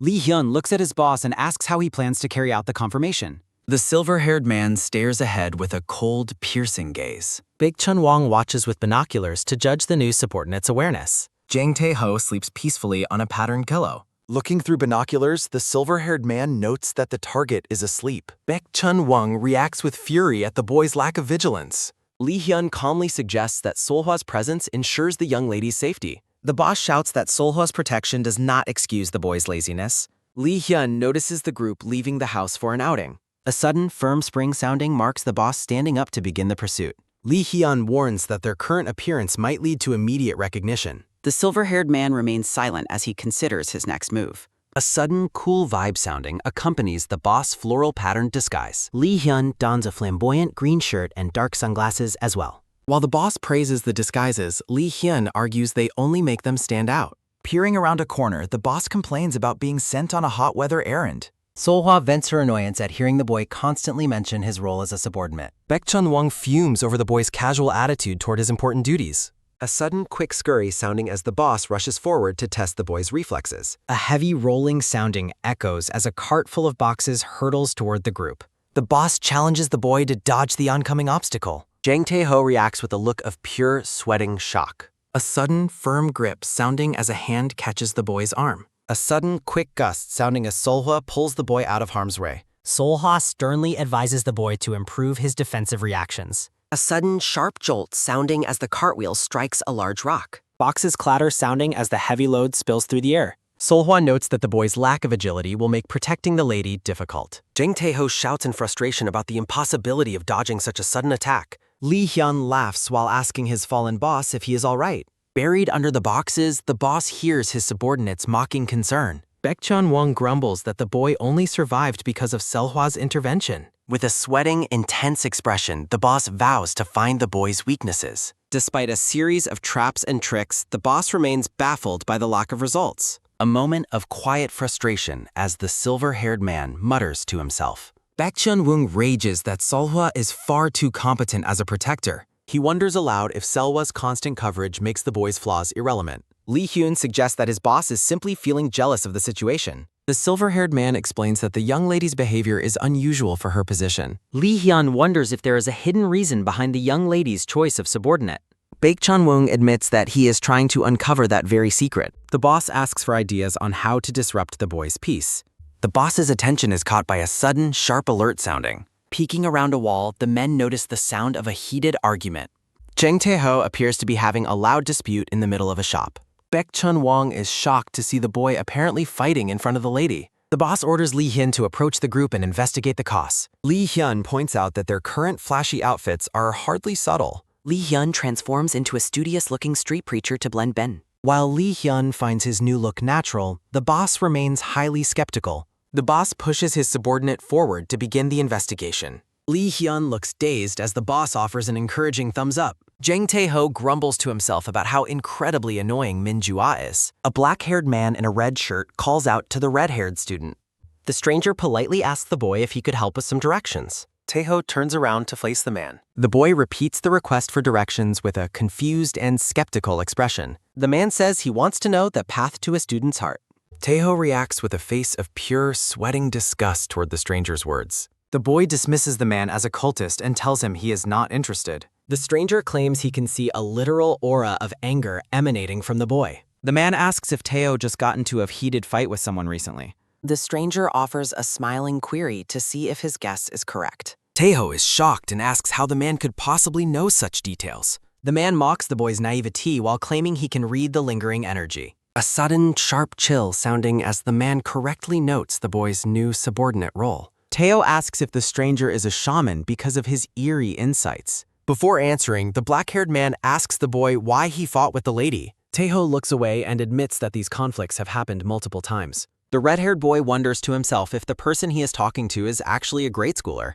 A close-up shows a man with silver hair and sunglasses answering a phone call. Baek Chun-won hears that the dispute was over a poorly split ice cream bar. The boss orders his subordinate to return to their original position immediately. Baek Chun-won lets out a long, weary sigh after hanging up the phone. Mie stands with her arms crossed, looking thoroughly grumpy and annoyed. The black-haired girl complains that Jang Tae-ho is being incredibly petty. Solhwa suggests that the boy would not be angry if Mie stopped teasing him. Mie argues that it is only natural for the boss to eat the larger piece. The pair walk through the market and decide they cannot leave the boy alone. Solhwa tells Mie she must apologize and make up first if they go together. Mie says she will judge his attitude first while Selhwa tells her to hold hands. Tae-ho stands alone in the quiet marketplace. A close-up of the boy's mouth as he lets out a deep breath. Teo wonders if he was being too childish over a simple ice cream bar. A flashback shows Mie's mocking laughter as she takes the larger piece of ice cream. Taeho vents his frustration about the girl being absorbed in her boss fantasy. He decides that he needs to be strict with her since she is spoiled. A sudden quiet thud sounding as the boy clenches his eyes in frustration. Taeho shouts about how the entire situation is grating and keeps bothering him. The black-haired man in the red shirt encourages the boy to go back and reconcile. The man identifies the girl's stubborn and prideful personality with a knowing smile. Taeho is amazed by how accurately the stranger has read the girl's character. The man explains that a calm approach works better than anger for someone like her. The stranger correctly guesses that Taeho lost his temper and said something regrettable. The man promises that a softer attitude will lead to her giving an apology. The black-haired stranger offers a polite parting as he begins to walk away. Taeho watches the mysterious man leave. The red-haired boy decides he should probably head back to the group. A sudden, steady ringing sounding as Seolhwa tries to call the boy's phone. Mie looks up with a worried face and asks if he is still not answering. Seolhwa confirms that the boy is not picking up his phone. Mie wonders if he decided to go home without them after their argument. Mie looks conflicted and wonders if she went too far with her teasing. The black-haired girl worries that her actions might cause her subordinate to quit. A dense crowd moves through the busy streets of the marketplace. Mie spots a red-haired boy and begins sprinting toward him while shouting his name. Seolhwa chases after the girl and calls for her to stop and wee. Baek Chen-woong loses sight of the group and complains about the obstructive crowd. A sudden, quick patter sounding as the girl's shoes strike the pavement in a dash. The girl catches up to a boy and confronts him with a sweaty, intense expression. Mie yells at him for wandering off and ignoring all of her phone calls. She internally battles with her pride while considering if she was partially at fault. The girl stammers through a very reluctant and awkward attempt at an apology. The boy turns around and reacts with a look of pure, unhelpful confusion. Mie freezes as a realization suddenly dawns on her. She looks away in embarrassment upon realizing she has cornered a complete stranger. The black-haired girl continues to wonder exactly where her real subordinate went. Looking dejected, she tells Seolhwa that they should just head back home. A sudden, quiet thud sounding as she bumps into a large man. A sudden, wet slosh sounding as a cup of coffee tips over. A sudden liquid splash sounding as a drink douses the stranger's white shirt. The scruffy-looking man stares down at the girl in stunned silence. He looks at the large, dark stains spreading across the logo on his t-shirt. The man rages about the destruction of his expensive designer clothing. Mie offers to pay for the cleaning, but the man dismissively calls her a kiddo. He leans in close and aggressively asks if she thinks a simple cleaning will suffice. The man demands full payment for the clothes and asks where her parents are. Mie explains her parents are away, causing the man to mock her lonely situation. He begins to make insulting remarks about the type of parents who would raise her. The man grabs the girl and demands her parents' contact information to get his money. A close-up reveals the stranger's eyes hardening with a predatory and malicious gaze. A sudden sharp click sounding as Mie points a pink toy gun at the man's face. The stranger lets out a mocking laugh and asks if the girl has lost her mind. A sudden, quick slap sounding as the man knocks the weapon out of her hand. He looks down at the girl with a sneer and scolds her for pointing a BB gun at an adult. Baek Chun-won continues to search the marketplace while worrying about the girl's location. The silver-haired man's face pales as his anxiety for the young lady reaches a peak. He spots Seolhwa searching alone and panics over the girl's sudden disappearance. A sudden, dark premonition sounding as a look of dread washes over the boss's face. A sudden, firm grip sounding as a hand is caught in a strong hold. The stranger continues to manhandle the girl while insisting her parents must be nearby. Mie shouts at the top of her lungs for the man to let her go. Teo appears and makes a mocking comment about the girl's inability to act without subordinates. The girl reacts with a look of extreme frustration at the boy's untimely arrival. Mie yells that she can handle the situation alone while the boy's hand reaches out. Teo's hand applies a crushing, steady pressure to the stranger's arm. A sudden, soft lift sounding as the red-haired boy effortlessly picks up the girl. Mie looks shocked as her subordinate stares down the stranger with a cold gaze. The man demands to know who the punk is and asks if he is another source of money. Taeho calmly offers to pay a cleaning fee and tells the man to go away. The scruffy man argues that a cleaning fee is not enough for his damaged clothes.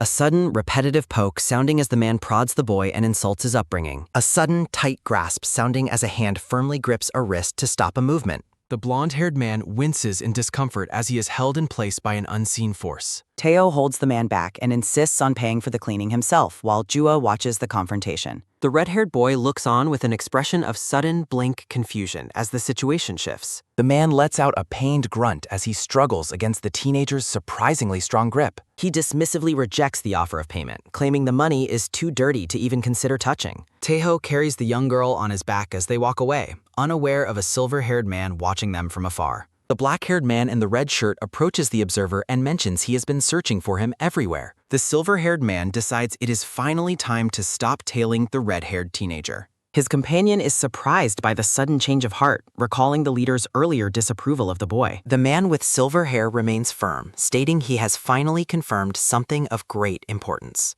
The black-haired associate looks on with a quiet, lingering question as his leader walks away. Taeho and Jua stand together in the sunset, both looking visibly awkward and avoiding eye contact. Seolhwa speaks up tentatively to break the heavy, uncomfortable silence hanging between the two children. She asks if they intend to stand there forever with their lips sealed instead of talking through their issues. The bodyguard lets out a long, weary sigh as she deals with their shared stubbornness. She suggests they both offer an apology simultaneously on the count of 3 to settle their dispute. Both the boy and the girl immediately reject the idea with a loud and indignant shout. Ignoring their protests, the woman begins the countdown with a cheerful and persistent smile. Teo's face flushes with embarrassment as the pressure to apologize begins to mount. Jua also looks flustered and irritated as she waits for the woman to finish the final count. A sudden, deep bow sounding as the silver-haired man appears and shouts an apology at the top of his lungs. The trio stares at the newcomer with expressions of utter bewilderment and complete shock. A close-up highlights the intense focus in the bodyguard's blue eye as she processes the stranger's arrival. The black-haired man in red greets Seolhwa and the young lady, noting how long it has been since their last meeting.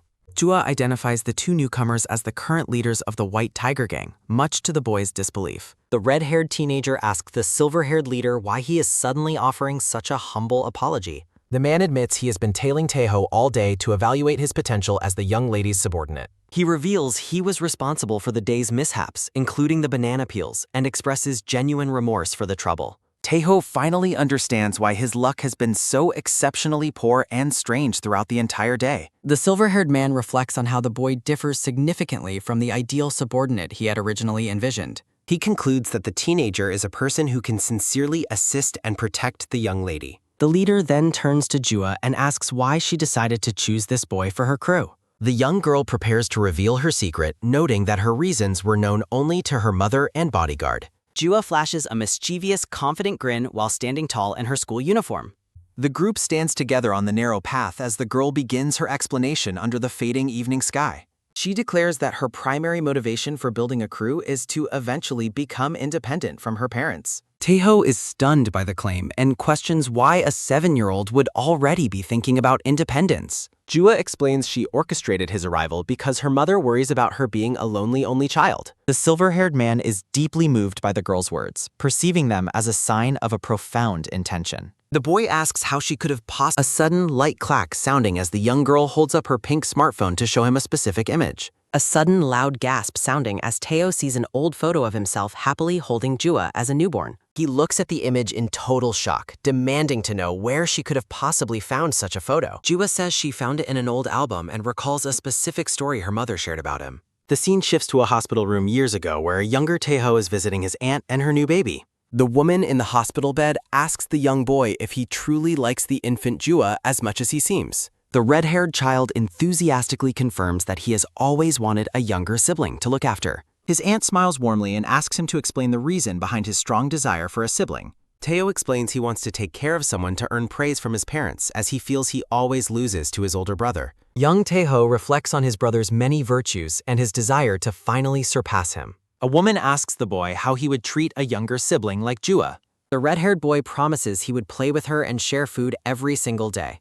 The beaming boy cradles the infant. Seolhwa mentions that the boy had previously shared those very sentiments about the girl. The black-haired girl claims he was always destined to be her subordinate. Seolhwa calls the statement cute while the boy reacts with extreme embarrassment. Taeho shouts a loud denial and accuses the woman of making things up. Seolhwa repeats his specific promise about playing together, causing him to scream in frustration. The girl runs away laughing while promising to keep teasing him. Taeho yells for her to get back here while the other men look on. Baek Chen-woong is surprised to witness the young lady laughing so freely. Seolhwa tells Chunrong not to worry too much about the situation. The woman admits she was initially wary of Taeho, but sees how much the girl enjoys him. Baek Chun-woong agrees that her assessment of the situation is correct. Seolhwa gazes calmly toward the distance.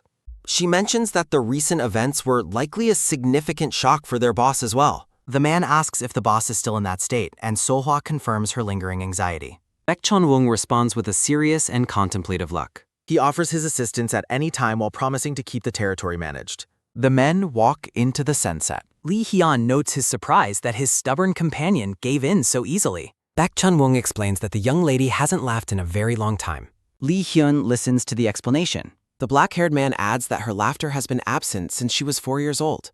Baek Jeon-wong notes how much fun the girl is having with the boy. The group walks down the road. Taeho looks back at the girl as she calls out to him. Mie offers a shy apology for her petty behavior over the ice cream bar. She thanks him for his protection earlier, causing the boy to blush and stutter. Taeho apologizes for losing his temper and saying hurtful things. Seolhwa watches the children with joy. Seolhwa comments that the two children are actually quite similar to each other. Both children shout a loud and immediate denial of being alike. Mie lies quietly in our bed. A sudden, sharp snap sounding as the girl's eye flies open. The girl sits up and thinks about how she is unable to fall asleep. Mie notes that Seolhwa is already fast asleep in the bed beside her. A sudden, light thud sounding as the girl's bare feet hit the floor. Mie stands in the dark room. She figures her grandparents are also asleep and complains about her boredom. The girl wonders if the boy is still awake and looks toward his room. Mie peeks through the door crack. Taeho is lying on the floor laughing hysterically at a video on his phone. The red-haired boy mocks the behavior of the person on his screen. A sudden, tight squeeze sounding as the girl pounces on the boy's back. A dark grin spreads across the girl's face as she appears with a bloody look. Taeho shouts in terror at the girl's sudden and frightening appearance. He asks the girl if she is crazy for bothering him at such a late hour. A sudden, quick slide sounding as the girl hands the boy a yellow envelope. Taeho asks what is up with the children's book. Mie demands that her subordinate read the story her. She holds the yellow book out with an expectant grin. Taeho stares at her with a look of pure annoyance. The boy complains about the late hour and suggests she ask Seolhwa instead. A sudden tight squeeze sounding as the girl shouts that their grandparents are sleeping. A sudden sharp snap sounding as her hands firmly grasp the book. Taeho reads about the animal characters dying as time passes. A sudden, sharp slam sounding as the boy asks if she is finally satisfied. A sudden, sharp smack sounding as a fist connects with the boy's head. Taeho screams in pain while the girl warns him not to insult literature. The boy demands to know what she wants as she insists on a proper reading. Taeho sighs and realizes she won't leave until he finishes the book. The cover shows a puppy and a chunchker. A group of dogs in trench coats stand together. Taeho questions why a children's book features a criminal organization. 3 animals hold paws in a circle. A paw lifts a red siren into the air. The lead dog walks away from his nervous underlings. The trench coat dog aggressively grabs another animal's collar. A black dog looks guilty as the narration announces the culprit is caught. 2 dogs drift away on a boat in the open sea. The story concludes as the boat disappears into the distance. Taeho reacts to the brutal ending with a shocked expression. Mie claims the story teaches a great lesson about the price of betrayal. A sudden sharp slap sounding as the boy slams the book and questions the moral. Taeho yells about the bizarre publisher while the girl protests the throwing of her book. The boy tells her to go to bed now that he is finished. Mie offers a much grittier book, claiming she will sleep after this realistic story. The girl settles onto the mattress while the boy lies down. A sudden, soft rustle sounding as Taeho finally gives him. The boy wonders if he was being too harsh since she is leaving easily. Taeho closes his eyes and prepares to drift off to sleep. A sudden sliding door sounding as a figure appears in the entryway. The black-haired girl stands in the doorway holding a wooden block tower. A sudden, dull thud sounding as the game is placed on the floor. A sudden, light thud sounding as the children sit before the wooden tower. Taeho agrees to one quick game on the condition that they sleep afterward. Mie offers her subordinate the first turn in the game. A sudden, soft slide sounding as the boy questions her sudden generosity. Taeho's eye narrows as he senses a hidden trap. The block asks for a person's most embarrassing childhood memory. Mie explains that this is mission Jenga and skipping the prompts is forbidden. Taeho realizes there was a sinister reason she let him start first. The girl leans in and encourages him to tell her his secret. Mie laughs mischievously while waiting for his response. Taeho sweats and claims that he doesn't remember anything like that. The boy's face remains frozen in a look of nervous tension. The narrative shifts back to when Jang Taeho was in kindergarten. A flashback reveals the day the boy followed his mother into a public bathhouse. The girl he liked from kindergarten stares back at him with wide, shocked eyes while wrapped in a towel. The little boy's face turns bright red as he lets out an immediate panicked yell. A sudden, loud scream sounding from the bathhouse marks what the boy considers to be his very first dark memory. Back in the present, the red-haired teenager remains frozen in a silent state of extreme blushing and nervous sweating. Mie notes his physical reaction and asks why he is suddenly breaking out in a cold sweat. Taeho stutters a denial while privately worrying that Chua will relentlessly mock him if she finds out the truth. A sudden, quick lean sounding as the girl gets right in the boy's face to inspect his guilty expression. Mie stands over her subordinate and bluntly calls him out for being a liar. The black-haired girl throws a noisy tantrum on the floor while yelling that he definitely just remembered a secret. Taeho frantically shushes her while she continues to loudly demand that he tell her everything. The boy sweats profusely and curses his luck as the girl continues her persistent shouting. Taeho finally snaps and yells that he saw a girl he liked in the women's bath when he was a kid. The boy hangs his head into feet while the girl lies quietly on the floor with a thoughtful look. Mie looks up at him with a mischievous fanged grin and wonders aloud about the nature of his story. The red-haired boy asks if it is finally her turn to play as he tries to deflect from his embarrassment. Taeho warns Jua not to repeat his secret to her subordinate while she dismissively claims that she understands. Mie picks up a wooden block and prepares to read the next mission. The block presents a prompt asking what kind of person she wants to be in the future. The children sit across from each other on the floor with the Jenga tower between her. Mie clears her throat and tells him to listen closely because she is making a rare exception by sharing her dream. A sudden, sharp click sounding as a black high heel steps onto a stone walkway. A grown-up version of the girl stands tall and confident in a blue business suit. An adult Jang Taeho and another man offer their congratulations to the woman for becoming the head of their organization. Two long rows of subordinates in black suits bow deeply as their new leader stands before them. The woman smiles warmly and reflects on how she was able to achieve such a high position. A sudden, firm thud sounding as the organization's new boss walks through the crowd of bowing men. Back in the bedroom, Teo laughs and comments that his companion has some incredibly lofty dreams for herself. Mie huffs and asks him how he dares to criticize the dream of another person. The black-haired girl looks at him with a challenging gaze and asks what kind of amazing dream he has. Taeho looks away and tells her to just finish the game while she complains that he is being boring. The red-haired boy draws a block that asks how many times he has dated. Taeho stares blankly into space with a look of utter defeat on his face. He admits that he has never dated anyone, causing the girl to react with feigned disbelief. Mie smirks and tells the boy that she would bet he has actually dated before. A sudden, light sob sounding as Taeho pouts over the garbage questions while Mie vows to remember the information. The girl looks down at the next mission block with a look of growing curiosity. The block asks for her honest thoughts regarding the person sitting directly in front of her. Mie stares intensely at the boy while he looks back at her with a confused and nervous expression. A sudden, long hum sounding as the boy asks what is with her strange and serious look.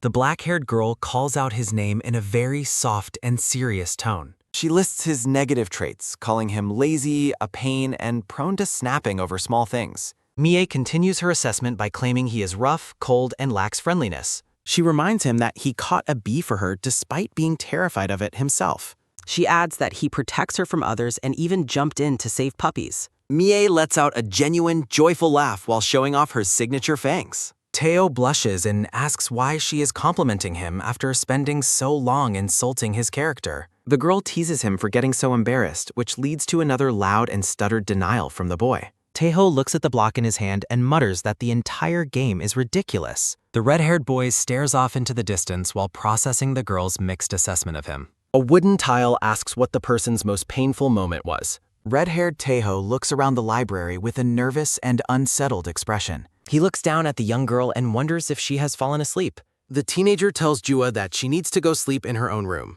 The black-haired girl remains sound asleep, completely ignoring his presence and words. Teo grumbles about how she didn't even clean up after herself before dozing off. He reaches out and gently touches her arm to try and wake her up.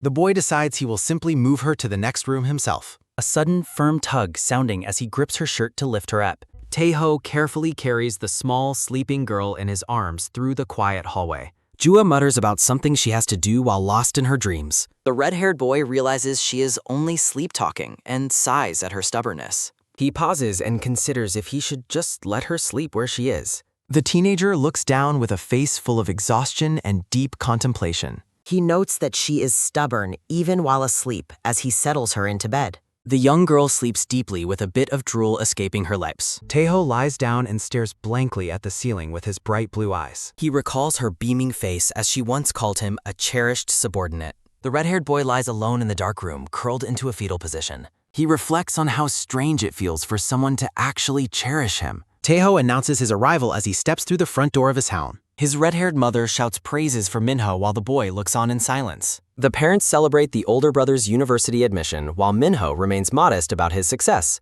His mother tells him to congratulate his brother, but Taeho gives a cold and dismissive reply. Minho tries to maintain peace while their mother complains about Taeho's persistent bad attitude. The red-haired boy sits alone, feeling completely isolated from the rest of his family. He reflects on how his own feelings of inadequacy kept him from being truly sincere. Teo acknowledges that having an inferiority complex is not helping him become a better person. The teenager stands completely alone in a vast and oppressive dark void. He wonders if his parents would treat him differently if he hadn't messed up before. He imagines his brother as a special person standing proudly with a gold trophy. He wishes that he could be someone special to another person as well. The young girl continues to sleep peacefully in the quiet and dark room. Taeho lies in the dark with a somber and troubled expression on his face. He tells himself that such a thing could never happen for someone like him. A sudden, happy shout sounding as a young child calls out for their parents. A younger Taeho holds up a gold medal after winning a race at a festival. He finds himself standing in an entryway that is completely silent and empty. The young boy is confused as to why no one is there to greet him. A sudden, sharp ring sounding as a notification appears on the phone in his hand. Taeho looks at the screen with a look of sudden and quiet confusion. A text from his mother explains that the parents and Minho will all be late. The red-haired boy stares at the message with a look of profound disappointment. A sudden, quick whistle sounding as he hurls his gold medal across the room. A sudden, heavy clack sounding as the medal prize hits the wooden floor. He turns his back on the medal and walks away into the empty house. The teenager sits at a table eating dinner with a blank and hollow expression. The gray-haired man looks at him with intense annoyance and calls him a brat. A sudden, loud thwack sounding as the man strikes the boy on his back. Taeho argues that he is eating fine while the older man mocks his distracted behavior. A sudden, sharp thud sounding. Taeho loses his appetite and decides to leave the dinner table early. Jua watches her companion walk away while wondering what caused his sudden mood shift. The black-haired girl is surprised to hear someone calling her name from outside the gate. Jua peers out the door to see who has arrived at the house. A group of friends stands at the entrance and greets her warmly. The brown-haired boy asks why they are up so early in the morning. He invites the girl on an outing while she asks about their destination. The group travels to a beautiful valley for a day of relaxation. They meet another group of friends waiting for them at the riverbank. The friends offer a barbecue treat as an apology for their previous hasty departure. Taeho stands apart from the group and reflects on being dragged along against his will. A sudden, wet splash sounding as water hits the boy directly in the face. Jua laughs hysterically while taunting the boy with her toy water down. Taeho loses his temper and yells at the girl for soaking him. The red-haired boy clenches his fist in silent frustration while enduring the mockery. Taeho walks away and claims that he doesn't have the energy to stay angry. Jua and Solhwa watch him leave while discussing if he might be feeling unwell. The boy sits alone on a large rock overlooking the flowing river. Taeho stares blankly into the distance with a look of deep melancholy. A flashback reveals a young Taeho trying to share a school achievement with his busy mother. His mother barely looks up from her computer and offers a cold, dismissive response. The young boy clenches his hands behind his back in a moment of quiet heartbreak. He attempts to tell his father, but the man dismisses him due to a work-related headache. The little boy walks away through a dark hallway feeling completely ignored and alone. Back in the present, the teenager remains lost in his thoughts with a grim expression. He mutters about how a bad dream from that morning has ruined his mood. Taeho is suddenly surrounded by friends pointing their water gun to him. A sudden, loud splash sounding as the group fires their water guns simultaneously. The boy is completely soaked and yells out in shock at the surprise attack. Jua tells him to stop being a loner and join the rest of the group. Taeho continues to refuse while clutching his head in annoyance. The girl leans in and insists that playing is the only way to fix a bad mood. The other friends join the persuasion and encourage him to at least dip his feet in. The boy stares back with a narrowed gaze as he considers their persistent offer. Taeho finally stands up and warns the group to watch out once he enters the water. A sudden, happy splash sounding as the boy finally joins his friends in the river. The group spends the rest of the day laughing and playing together in the valley. The friends walk home together as the setting sun casts a warm glow over the path. Jua looks up at her companion and asks if he ended up having a fun time. Taeho looks away and admits that the day was actually quite enjoyable. The girl expresses her relief at seeing his gloomy expression finally fade away. Jua teases him about how obvious his mood was while he reacts with embarrassment. The brown-haired boy at the front of the group suddenly stops with a panicked realization. Jua notices his reaction and asks what is wrong. The boy reveals that he accidentally left his water gun behind at the valley. His friend sighs and scolds him for being so forgetful after the long gang. The brown-haired boy starts to head back and claims he will be very quick. Taeho tells him it is too late and suggests he just retrieve it the next morning. The red-haired boy changes his mind and offers to accompany his friend back to the river. The group of friends and family walks away together as the red-haired boy remains a short distance ahead of them. The scene shifts to the brown-haired boy walking alone through the woods as evening approaches. Jin-tae searches the riverbank and thinks that his missing item should be nearby. He lets out a surprised shout as he spots his water gun floating in the dark river. The boy is dismayed to see how far the toy has drifted away from the shore. He resolves to retrieve it quickly as a hand reaches out and grabs his shoulder. Taeho stops him while the younger boy reacts with a startle. Jin-tae asks what he's doing there while the teenager explains that he followed just in case. Taeho suggests leaving the toy behind, but the child insists it is a rare, limited edition. The older boy is annoyed, but Jin-tae claims he can get it himself because he is wearing a life vest. Taeho tells him to stay on the shore and promises to get it himself to prevent any accidents. A sudden, loud splash sounding as the teenager wades into the river and admits that he is a decent swimmer. Taeho reaches the floating water gun and realizes the depth of the water is greater than he anticipated. He holds up the blue toy in triumph while Jin-tae cheers excitedly from the dry land. The boy mutters about the unnecessary effort spent on a simple toy. Taeho turns around and decides to head back quickly so he can join the group for dinner. Underwater, a sudden leg cramp. Taeho gasps in pain as he struggles to stay afloat. A sudden, heavy splash sounding as the teenager is dragged under the surface of the water. Jin-tae watches the water in confusion and calls out the older boy's name. Underwater, the boy is paralyzed by the leg cramp and realizes he is in serious trouble. A sudden, panicked splash sounding as the younger boy enters the water to check on his friend. Taeho resurfaces momentarily and desperately warns the child to stay away from him. He orders the boy to run and get help from the adults immediately. Jin-tae is overwhelmed with fear as he watches his companions struggle against the current. The boy cries out in agreement and turns to run back toward the campsite. Meat sizzles on the grill. Scissors cut through the meat. The group gathers around the picnic table as the mother figure announces that the meal is ready. The children anticipate their dinner. The man notes the absence of his son and asks if he has returned yet. The woman looks concerned and wonders if the boys are taking too long to return. The black-haired man suggests that Taeho and the boy probably stopped to get snacks along the way. Jin-tae suddenly bursts through the entrance of the house while screaming for his parents. The parents are startled and ask why he is alone and where his companion has gone. The boy tries to speak through his gasping breaths and explains that Taeho tried to help him. The black-haired man asks what happened to the teenager. Jin-tae screams in terror that Taeho has fallen into the deep water. The entire group freezes in a state of absolute shock and horror. A sudden, frantic splash sounding as someone dives into the river in the middle of the night. Underwater, the swimmer struggles as they realize the bottom of the river is too deep to reach. Taeho's head sinks below the surface while he thinks about how heavy his limbs feel. He sinks into the darkness. A foot kicks off rock. A sudden high jump sounding as Mie leaps toward the water to save her friend. A sudden massive splash sounding as the black-haired girl dives in and calls out Taeho's name. The adults shout after her and tell her to come back to the shore. Mie tells them she will save everyone and demands that they call for an ambulance. The boy sinks under wire. The black-haired girl swims with all her might while praying for her companion to be safe. He sinks deeper into the abyss. Darkness slowly claims the drowning boy.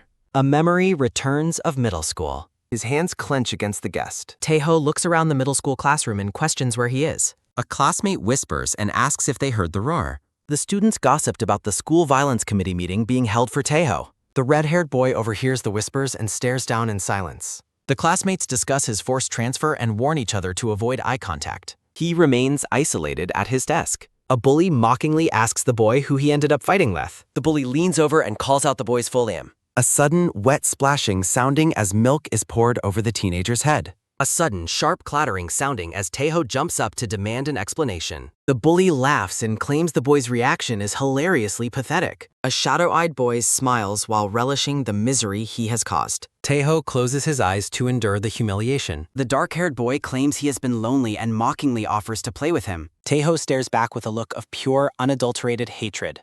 Two students lie beaten and defeated.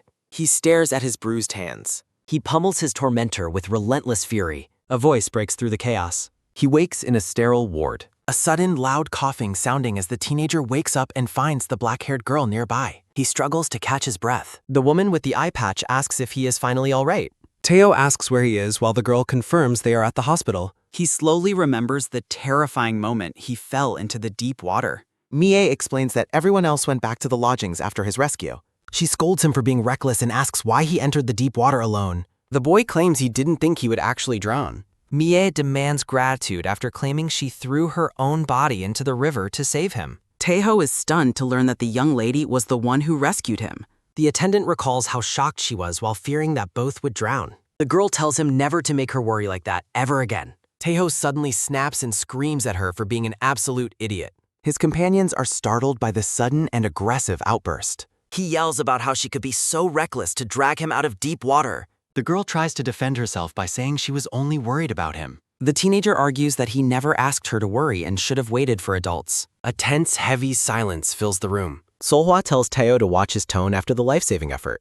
Mie looks down and whispers that she genuinely hates him. The boy is caught off guard and asks what she just said. The girl screams his name one last time in a fit of rage. A sudden, frantic running sounding as the girl flees from the hospital room. The attendant calls out to her while she disappears behind the curtain. Remorse and confusion cloud his mind. He remains alone with his thoughts. The car rumbles along the dark road as the group travels in silence. Taeho glances toward the front seat where his companion sits quietly. The black-haired girl turns away with a huff of annoyance. The teenager realizes his friend is still sulking about their earlier argument. He is haunted by a violent memory of a past confrontation. He laments having a nightmare on top of an already stressful day. The group arrives at a traditional house and calls out to the elders. An elderly man and woman express concern about his fall into the river. Taeho claims he is fine after his brief hospital effect. The elders notice his flushed face and persistent coughing with worry. He dismisses their concern and insists on resting for a moment. A sudden, weak stumble sounding as the boy collapses against the older man. The woman cries out in alarm as she catches the falling teenager. The group gathers in the library as the attendant checks his fever. A digital thermometer confirms a high fever of 38.5 degrees. Seolhwa diagnoses a cold while the boy describes his aching symptoms. The old man grumbles about his recklessness leading to this mess. His wife defends the boy by reminding him of the water gun rescue. She continues to scold her husband for his cranky attitude. The attendant offers to prepare some warm porridge for the patient. She emphasizes the importance of eating while he rejects the idea. The elder woman leads the attendant away to start cooking the meal. Jua lingers by the doorway and is spotted by her companion. The attendant acknowledges the young lady's presence in the hall. Seolhwa questions why the girl is hiding near the entrance. A look of quiet surprise crosses the woman's face. She explains the situation and notes that the boy is resting. The young lady absorbs the news with a tense expression. Seolhwa teasingly asks if she is worried about their sick friend. Jua indignantly denies it and claims he deserves the sickness. She calls the situation karma for his earlier outburst at her. The girl instructs the attendant to handle the care and rest. She privately fumes over his lack of gratitude for her help. A memory of his desperate warning about the deep water flashes back. Jua stands alone in the hallway while processing her conflicted feelings. A scene transition marks a break in the evening's events. A sudden, wet coughing sounding as the sick boy struggles in bed. Taeho feels overwhelmed by dizziness and the consequences of the day. A sudden, rhythmic sliding sounding as the attendant enters with the meal. The porridge is an alarming shade of bubbling, dark purple. The teenager stares in horror at the unappetizing dish. Seolhwa encourages him to eat it while it is still hot. He asks if it is poisoned while she defends her cooking. An ominous bubbling sounding as the purple meal continues to steam. The attendant admits to adding secret ingredients to the recipe. The boy tries to decline, but she insists it is necessary. He considers that a simple stomachache would be a better fate. Taeho attempts to delay the meal with a forced smile. The woman looks dejected at his refusal to try her tesh. He finally relents and agrees to eat the strange concoction. Taeho prepares to eat the meal while assuring himself that he surely won't die despite the food looking like leftovers from the underworld. A sudden, sharp gulping sounding as the boy takes a brave bite. Seolhwa watches with anticipation and asks Taeho how he likes the taste. A heavy, expectant silence fills the room. A sudden, heavy crashing sounding as the teenager collapses face first onto the floor. Frantic voices cry out in panic from outside the room as they realize the boy has collapsed once again. Taeho sits up slowly while appearing completely dazed. Tears well in his eyes as he thinks about how grateful he is that the grandmother is there. The older woman grumbles about having to rescue the boy twice while the attendant cries about not knowing the food was that bad. Jua peeks through the sliding door to check on the situation. A sudden, sharp glaring sounding as the young lady watches from the shadows. The teenager notices her presence and tells her not to just hover in the doorway. A sudden rhythmic sliding sounding as the girl slams the door shut in response. Taeho is left bewildered by her sudden departure. He watches the door and wonders if she is still sulking about their earlier argument. A memory of her declaring her hatred for him flashes through his mind. The boy sits alone in the quiet room while reflecting on the conflict. He wonders if he was too harsh since Jua likely only wanted to help him. Remorse weighs on him as he clenches his fist on the table. In another room, Solhwa gently brushes the black-haired girl's long hair. The attendant notices the young lady's troubled and pensive expression. The woman asks if something is currently bothering her. Jua indignantly denies being bothered while claiming that the boy is simply annoying. Solhwa asks if she is still upset about the things the teenager said at the hospital. The girl remains silent and looks away with a conflicted heart. She finally turns her gaze back toward the attendant. The woman explains that the boy did not act that way because he hates her. She notes that her actions were extremely dangerous and explains that he was only worried for her safety. Jua argues that worry does not justify his anger while the attendant listens patiently. Solhwa asks her to understand that the boy is simply not very honest about his feelings. The girl gives a final, reluctant huff of agreement. A sudden, soft creaking sounding as someone enters the sick boy's room.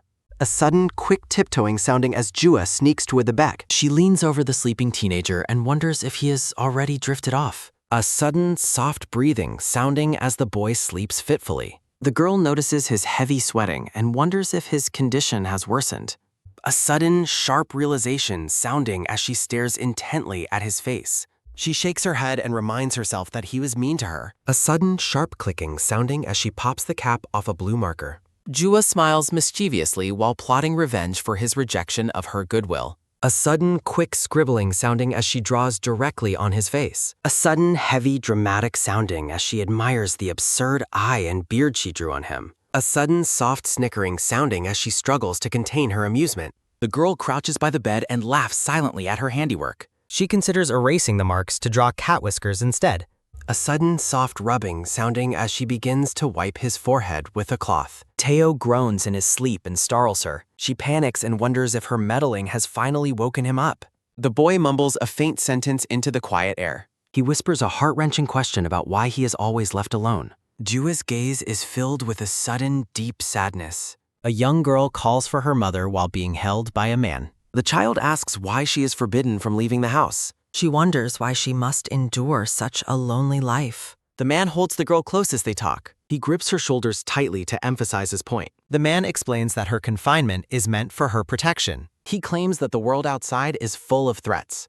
He reminds her of a past mistake that endangered her life. He promises to shield her from harm at any cost. A sudden rhythmic chirping sounding as the sun shines through the window. A sudden soft groaning sounding as the boy begins to wait.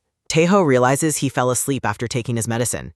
A sudden soft tapping sounding as his hand touches a plush toy. He wakes up and is confused by the surrounding dolls. Stuffed animals cover the bed while his friend sleeps thereby. He stares at the unexpected collection with a bewildered expression. Solhwa peeks into the library and notices the boy is awake. She asks about his condition while he confirms he feels better. Teo asks why the room is full of toys and why Jua is there. The woman explains that the girl stayed by his side to help. The teenager is surprised to learn of her selfless care. Solhwa questions why he was so aggressive toward his rescuer yesterday. He admits his outburst was driven by fear for her safety. The attendant speaks his name in a gentle, serious tone.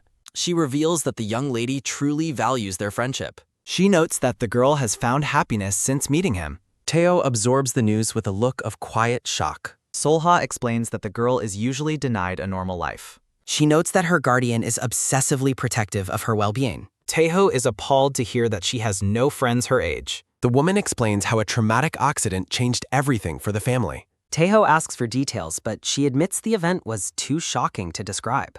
She emphasizes that his presence has eased the girl's deep-seated loneliness. Silence falls as the boy processes the heavy truth. Solhwa advises him to offer a sincere apology to the young lady. Taeho looks away as he reflects on his own complicated feelings. He admits that being treated as someone special feels completely foreign. a sudden soft crumpling sounding as he grips the bedsheet tightly. The attendant watches him with a knowing and patient gaze. Taeho is startled back into the present moment. A sudden, heavy thumping sounding as the boy stands up abruptly. He asks Sohwa to watch over the girl while promising an apology. A sudden, soft shaking sounding as he wakes his sleeping friend. Jua wakes up and complains about being disturbed so early. A sudden, sharp gasping sounding as she gets a good look at his face. A sudden, quick slapping sounding as the girl claims she is still furious. Taeho ignores her protest and invites her to share a meal. The young lady is left speechless by his sudden change of heart. A delicious and beautifully prepared pasta dish awaits the group.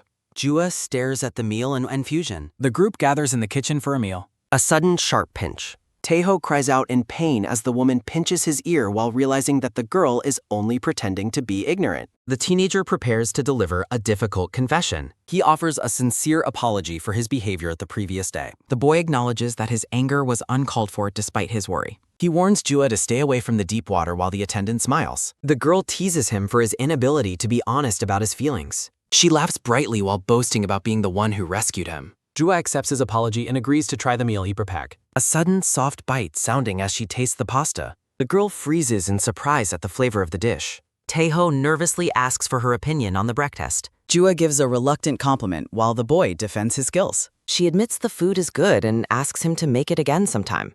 Taeho jokingly vows never to cook for her again as the scene transitions. A sudden heavy stomp sounding as a black-haired boy walks down the street. The traveler makes a phone call to announce his arrival. He confirms that he is standing right outside the house. His mother answers and offers to meet him at the gate. A sudden rhythmic beep sounding as a phone is held close. A sudden sharp chirp sounding as the mother welcomes her son inside. The young man greets his mother with a warm smile. Minho looks ahead with a kind and gentle expression. He announces his presence to the rest of the family. The woman asks about his long absence while he explains his busy schedule. She expresses regret for calling him away from his important studies. Minho reassures her that he was eager to see everyone again. They discuss his travel arrangements for the following morning. The young man leaves to freshen up before joining them for dinner. A sudden soft click sounding as the door closes behind him. The mother reflects on the massive personality difference between her two sons. A sudden loud shout sounding as someone reacts with shock. Taeho looks completely horrified by some sudden news. The grandfather instructs the family to assist him with the upcoming tasks. The teenager listens with a look of intense disbelief.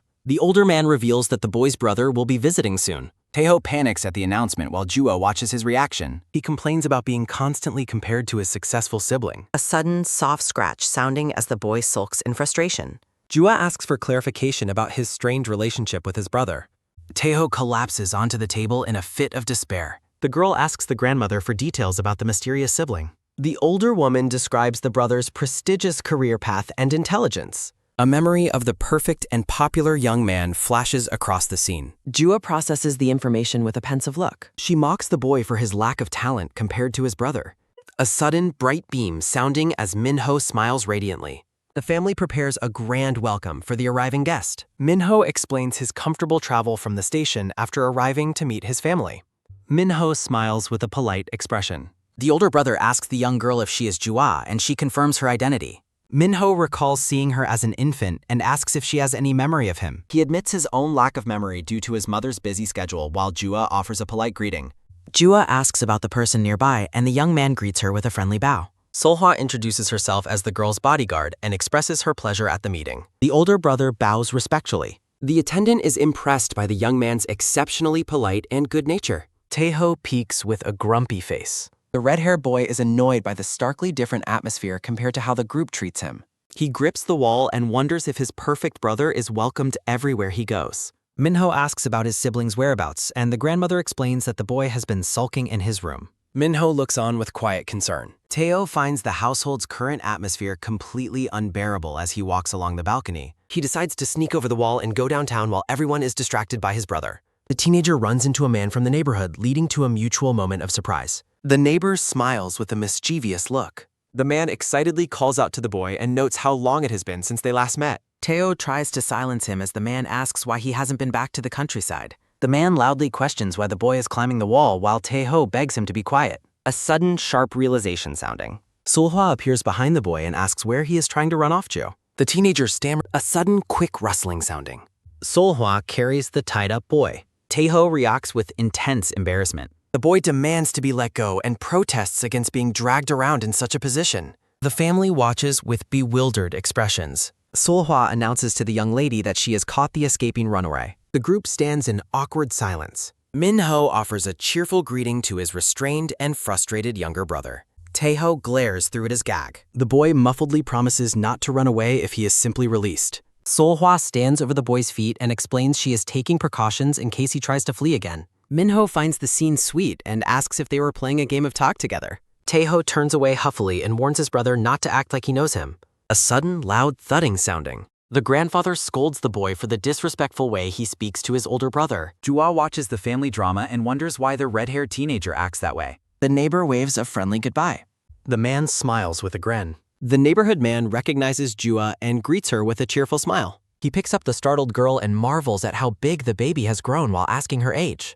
Jua looks distressed by the pinch. A sudden, sharp shouting sounding. Taeho prepares for determined cooking. Seolhwa and Minho prepare akkakri. The boy sighs in deep exasperation. The neighbor explains that the bodyguard sent for help to ensure the teenager would not try to escape again.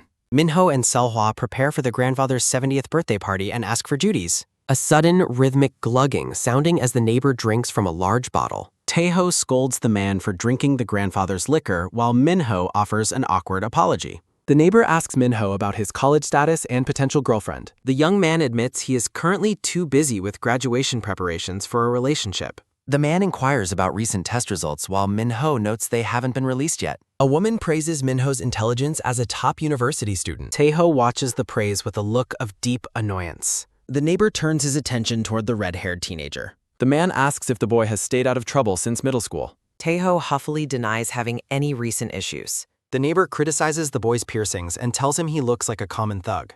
A moment of silent, mounting tension. A sudden, sharp ack sounding as the man grabs the boy's jaw. A sudden, loud ah sounding as the man inspects the teenager's tongue piercing. The neighbor is scandalized by the additional piercing.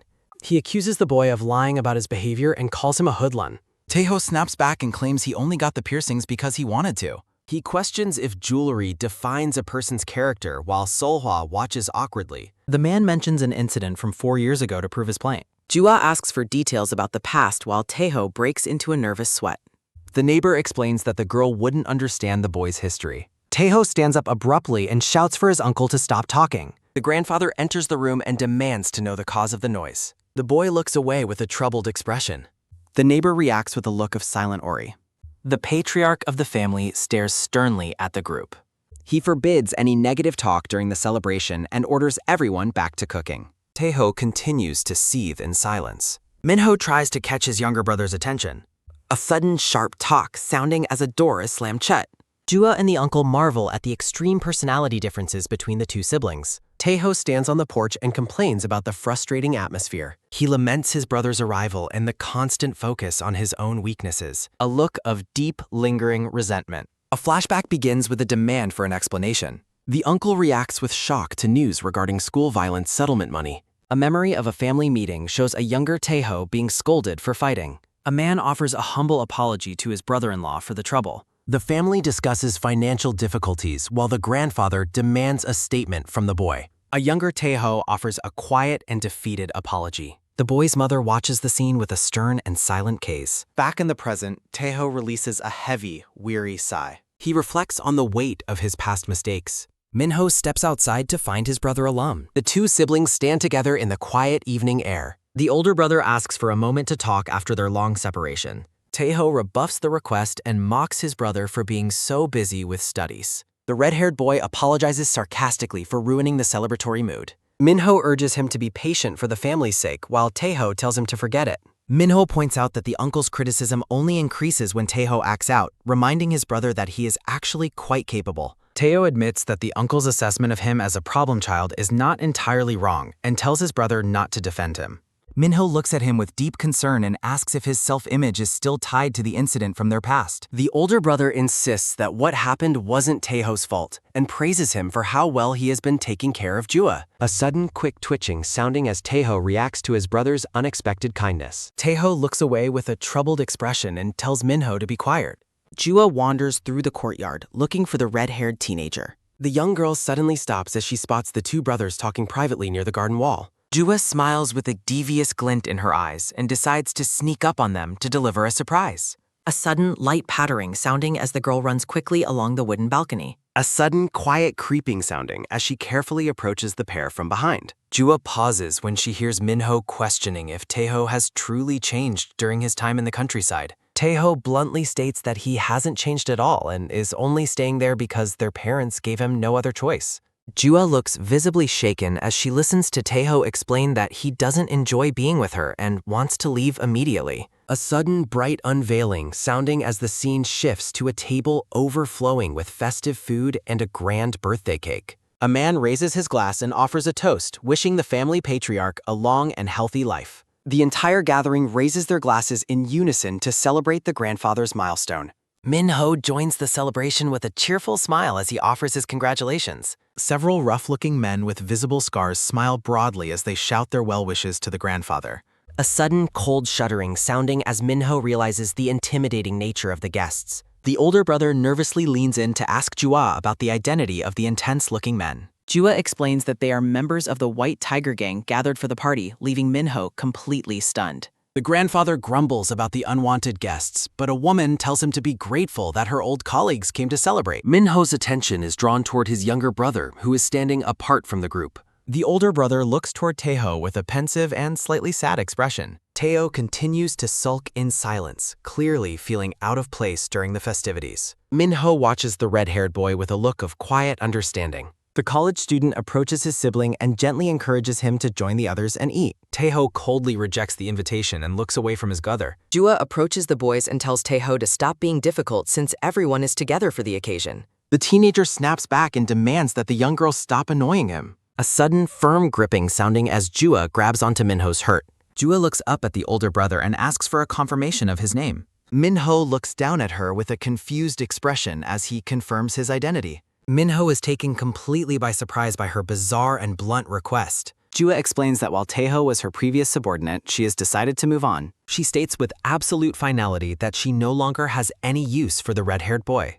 Taeho looks on with a look of stunned disbelief at the girl's cold declaration. The boy asks for clarification, clearly hurt by her claim that he isn't needed. Jua stares at him with a chillingly calm expression that leaves the teenager speechless. She argues that it is better to find a replacement than to force someone to stay whose heart isn't in it. Taeho reacts with frustration and asks if she is still acting out because of their argument from the previous day. Jua looks him in the eye and tells him she has realized that staying by his side is ultimately meaningless. She emphasizes that he was the one who voiced those feelings first. Taeho falls silent as the weight of his own earlier words to Minho comes back to haunt him. He breaks into a nervous sweat as he wonders if she overheard his private conversation with his brother. Jua admits that she only wanted someone to be with her sincerely and hadn't realized how much he resented her. She dismisses him coldly and tells him that he should simply return to his main house. Taeho looks completely devastated as he realizes the bridge between him and the young girl has been burned. Minho asks why the young girl is acting this way while Jua coldly orders silence. Taeho lets out a bitter, mocking laugh. The red-haired boy vents his frustration about being discarded after being used as a subordinate. Taeho glares with a resentful expression. Jua retorts that his departure is beneficial since he wanted freedom from the start. She notes that his brother is a far better subordinate anyway. Taeho explodes in a rage, calling the young girl selfish and stubborn for using others as tools. The teenager clenches his fist and declares he doesn't need someone like her either. Taeho turns and walks away alone. He tells his grandparents he is packing his bags to go home immediately. The grandfather is shocked by the sudden decision to leave the celebration. The elders watch his departure with deep confusion. The party guests look on in stunned silence. A man and woman exchange looks of utter bewilderment. Jua watches him leave with a cold, unreadable gaze. A sudden, sharp shuck sounding as the boy pulls his cap gown. Taeho storms out of the courtyard with his suitcase. A sudden, firm grabbing sounding as a hand stops his progress. Minho pleads with his younger brother not to act so impulsively and worry the family. The teenager looks back with a look of pure coldness. A sudden, sharp smack sounding as Taeho strikes his brother's hand away and demands to be let go. Minho is left stunned with a red mark across his face. The boy turns his back on everyone. A man shouts that the teenager remains a delinquent with no respect. The grandfather rushes to check on the older brother's injured cheek. Minho quietly insists that he is all right. The patriarch watches the gate with a troubled expression. Minho explains that his brother left after a disagreement with Jua. A pained look lingers on the brother's face. Teo arrives back at his parents' house with his legate. He laments that everything always ends the same way. The red-haired boy glares with lingering anger. A voice inside the house calls the situation unbelievable. A red-haired man demands to know why the boy returned during a major family event. Teho looks away with a sweat-beaded, guilty expression. Two men at a table criticize him for being unable to care for a child and bringing shame to the family. One man demands an explanation for his solitary return. Another man assumes his abrasive personality made it impossible to stay with his brother. Teho argues that his parents forced him into a boring life in the boondocks. The family recalls sending him away to keep him out of trouble and help him mature. The red-haired man mocks the idea of maturation and criticizes the boy's defiant attitude. A sudden, quiet creak sounding as Teho announces he is going to bed. A sudden, firm snap sounding as the door is shut. Teho dries his hair, looking weary from the conflict. A sudden, heavy flop sounding as the teenager collapses onto his bed. He smiles at the thought of his regained freedom. Teo imagines his former companions as bothersome demons he has finally escaped. He chuckles at the relief of having no subordinates or responsibilities. The boy looks content in his solitude. Teho cheers for his new life of solo trips to the garage. The teenager dreams of spending his regained freedom sleeping in and playing video games. Jua laments her desire for a subordinate who would stay by her side with true sincerity. He remains silent and deeply thoughtful. Teho broods over the topic of subordinates and wonders why he still cares about her words. The boy gazes off into space. A chibi sticker on the Ohm. Night falls on the quiet courtyard. The young girl sits alone outside. Jua looks down with deep sadness. Minho slides the door open and calls out to the young girl. The older brother asks why she is sitting in the darkness by herself. Jua tells him not to worry because she just needs time alone to think. Minho sits down beside her and asks if her mood is related to Teho. The young girl reacts with surprise and claims she is merely planning for when she becomes a boss. Minho asks if she happened to overhear the private conversation he had with his brother. Jua quietly admits that she heard their entire exchange. Minho argues that the boy only spoke out of anger, but Jua believes his true resentment was finally revealed. The older brother smiles warmly and suggests that she must actually like Teho quite a bit. Jua explodes with an angry expression and shouts that she kicked him out because she hates him. The young girl admits that she finds the red-haired teenager impossible to understand. She reflects on how he protected her from a bee, a puppy, and a threatening man despite his constant complaints. Jua questions why a person who supposedly hates her would go to such lengths to keep her safe.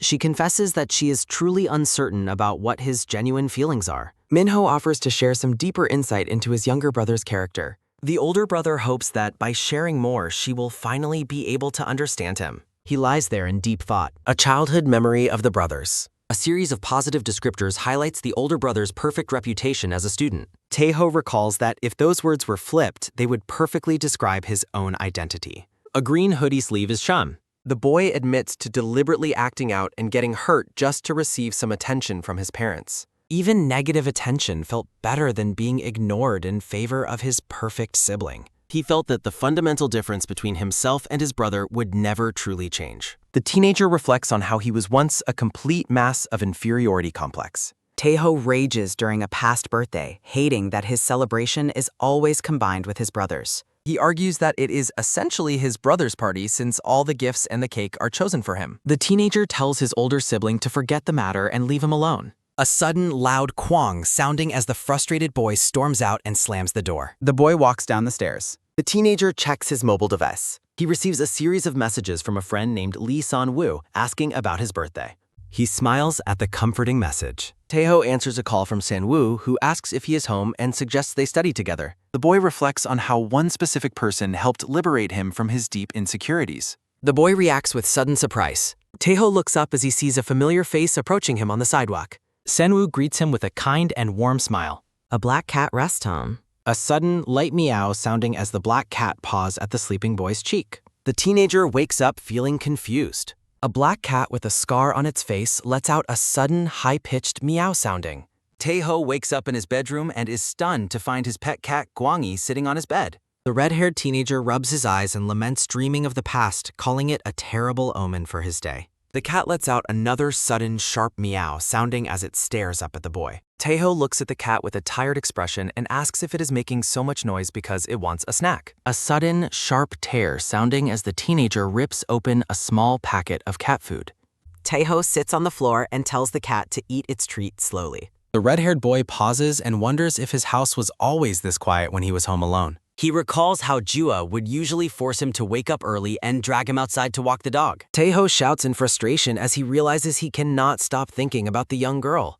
He stands up and tries to convince himself that the silence is a good thing since he still has Gwangi for company. A sudden, sharp bite sounding as the cat suddenly latches onto the boy's leg. Taeho screams in pain from the unexpected attack. The teenager complains that the bite actually hurt while the black cat curls up on a shelf with a grumpy look. A sudden rhythmic beeping sounding alerts the boy that someone is entering the house. Minho walks through the doorway and announces his arrival. Taeho is visibly startled by his older brother's sudden appearance. Minho looks at his younger sibling and notes that he was already home. The older brother questions why the teenager left so abruptly the day before and mentions how sad their grandfather was about his absence. Taeho looks away with a sweat-beaded, guilty expression. A close-up reveals the lingering red marks on Minho's cheek. Minho touches his face and claims that his cheek is fine now that the swelling has gone down. Taeho clenches his fist in silent contemplation. A sudden stinging smack sounding as the boy recalls the moment he struck his brother. The red-haired boy reflects on his own actions and feels like a complete idiot. A sudden, swift turn sounding as the brothers walk past each other in silence. Minho turns back and asks where his brother is going at.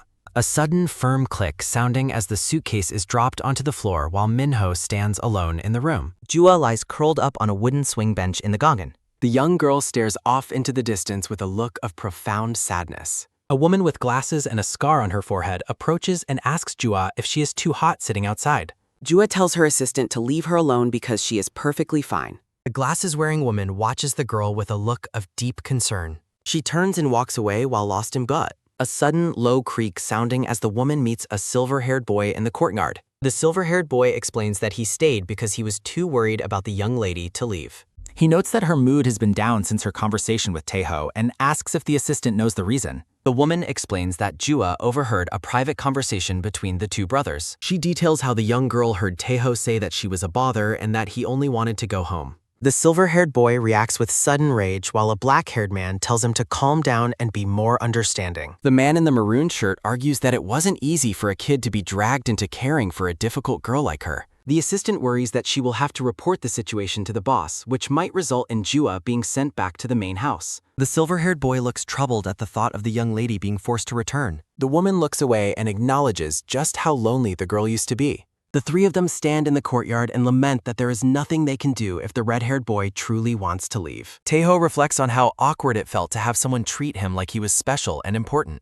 The assistant looks down with a solemn expression. She tells the others that she doesn't believe that being a bother was Taeho's genuine feelings. The woman recalls seeing them fight before and argues that the boy's past actions prove he doesn't actually hate the girl. The silver-haired boy asks if there is still a way for them to reconcile, and she admits that it is probably possible. The woman with the scar on her forehead looks down and notes that they only need the young lady to cooperate. Taeho sits in a dimly lit gaming center. A sudden quick click sounding as the boy's hand grips the mouse. Jua reflects on how a boy who used to fear small spiders protected her from a bee with his bare hands. Red-haired Taeho stares blankly at the screen, definitely rethinking his career as a pro gamer. A sudden, fast click sounding as he taps away at the keyboard.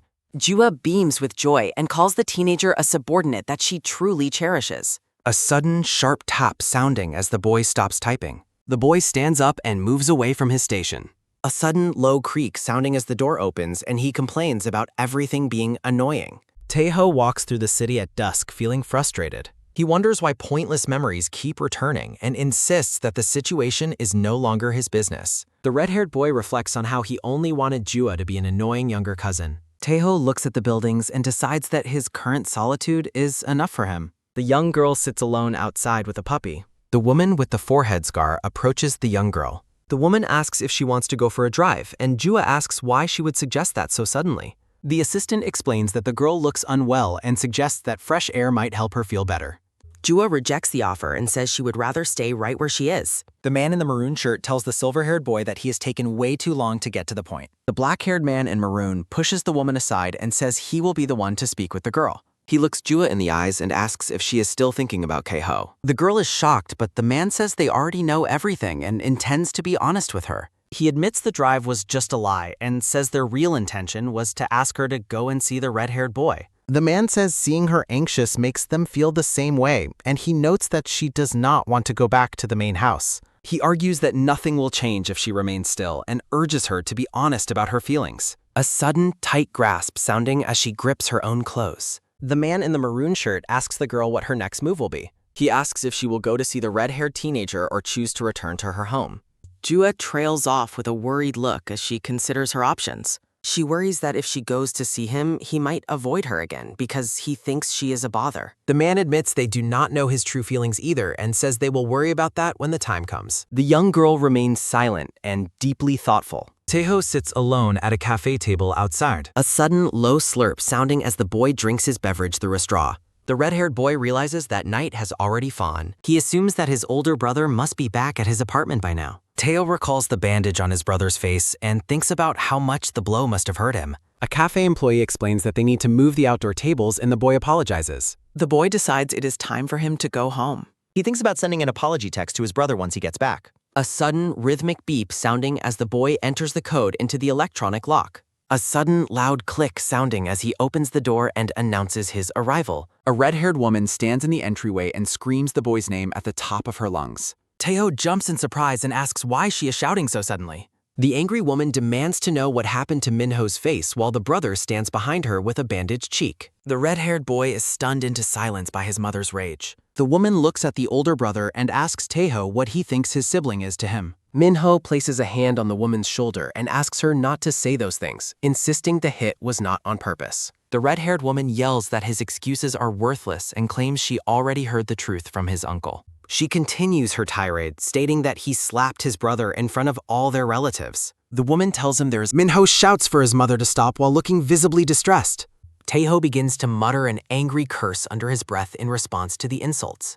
A sudden, sharp gasp sounding as both Minho and the woman react with pure shock to the boy's language. The red-haired boy shouts back at them, demanding to know what they are so surprised about. He argues that they know he has always been this way and claims he only hit his brother because he was getting on his nerves. The red-haired woman screams at him, questioning if he truly considers that a proper way to talk to his family. Taeho asks Minho if tattling makes him feel better and accuses him of hiding behind their parents while acting like a nice person. A moment of heavy, suffocating silence follows the outburst. Red marks appear on the boy's cheek from a sudden, violent strike. A black-haired man with blue eyes glares with a look of intense, cold fury. The man calls him a disrespectful punk while the rest of the family stands behind him in the hallway. A sudden, light rustle sounding as the boy touches his stinging face in shock. The red-haired teenager stares off with a hollow, empty expression. The boy turns away and leaves his family standing in silence. A lonely streetlight glows over the neighborhood at night. Taeho walks down the dark sidewalk completely alone. He recalls Jua stripping him of his subordinate status and his mother's cruel words about his birth. He reflects on the demand that he no longer act as if he knows the people he once cared about. The red-haired teenager hangs his head with a look of profound defeat. He stops in front of an apartment building and wonders why he always ruins everything. Taeho reflects on his failures and decides he does not deserve to be anywhere at all.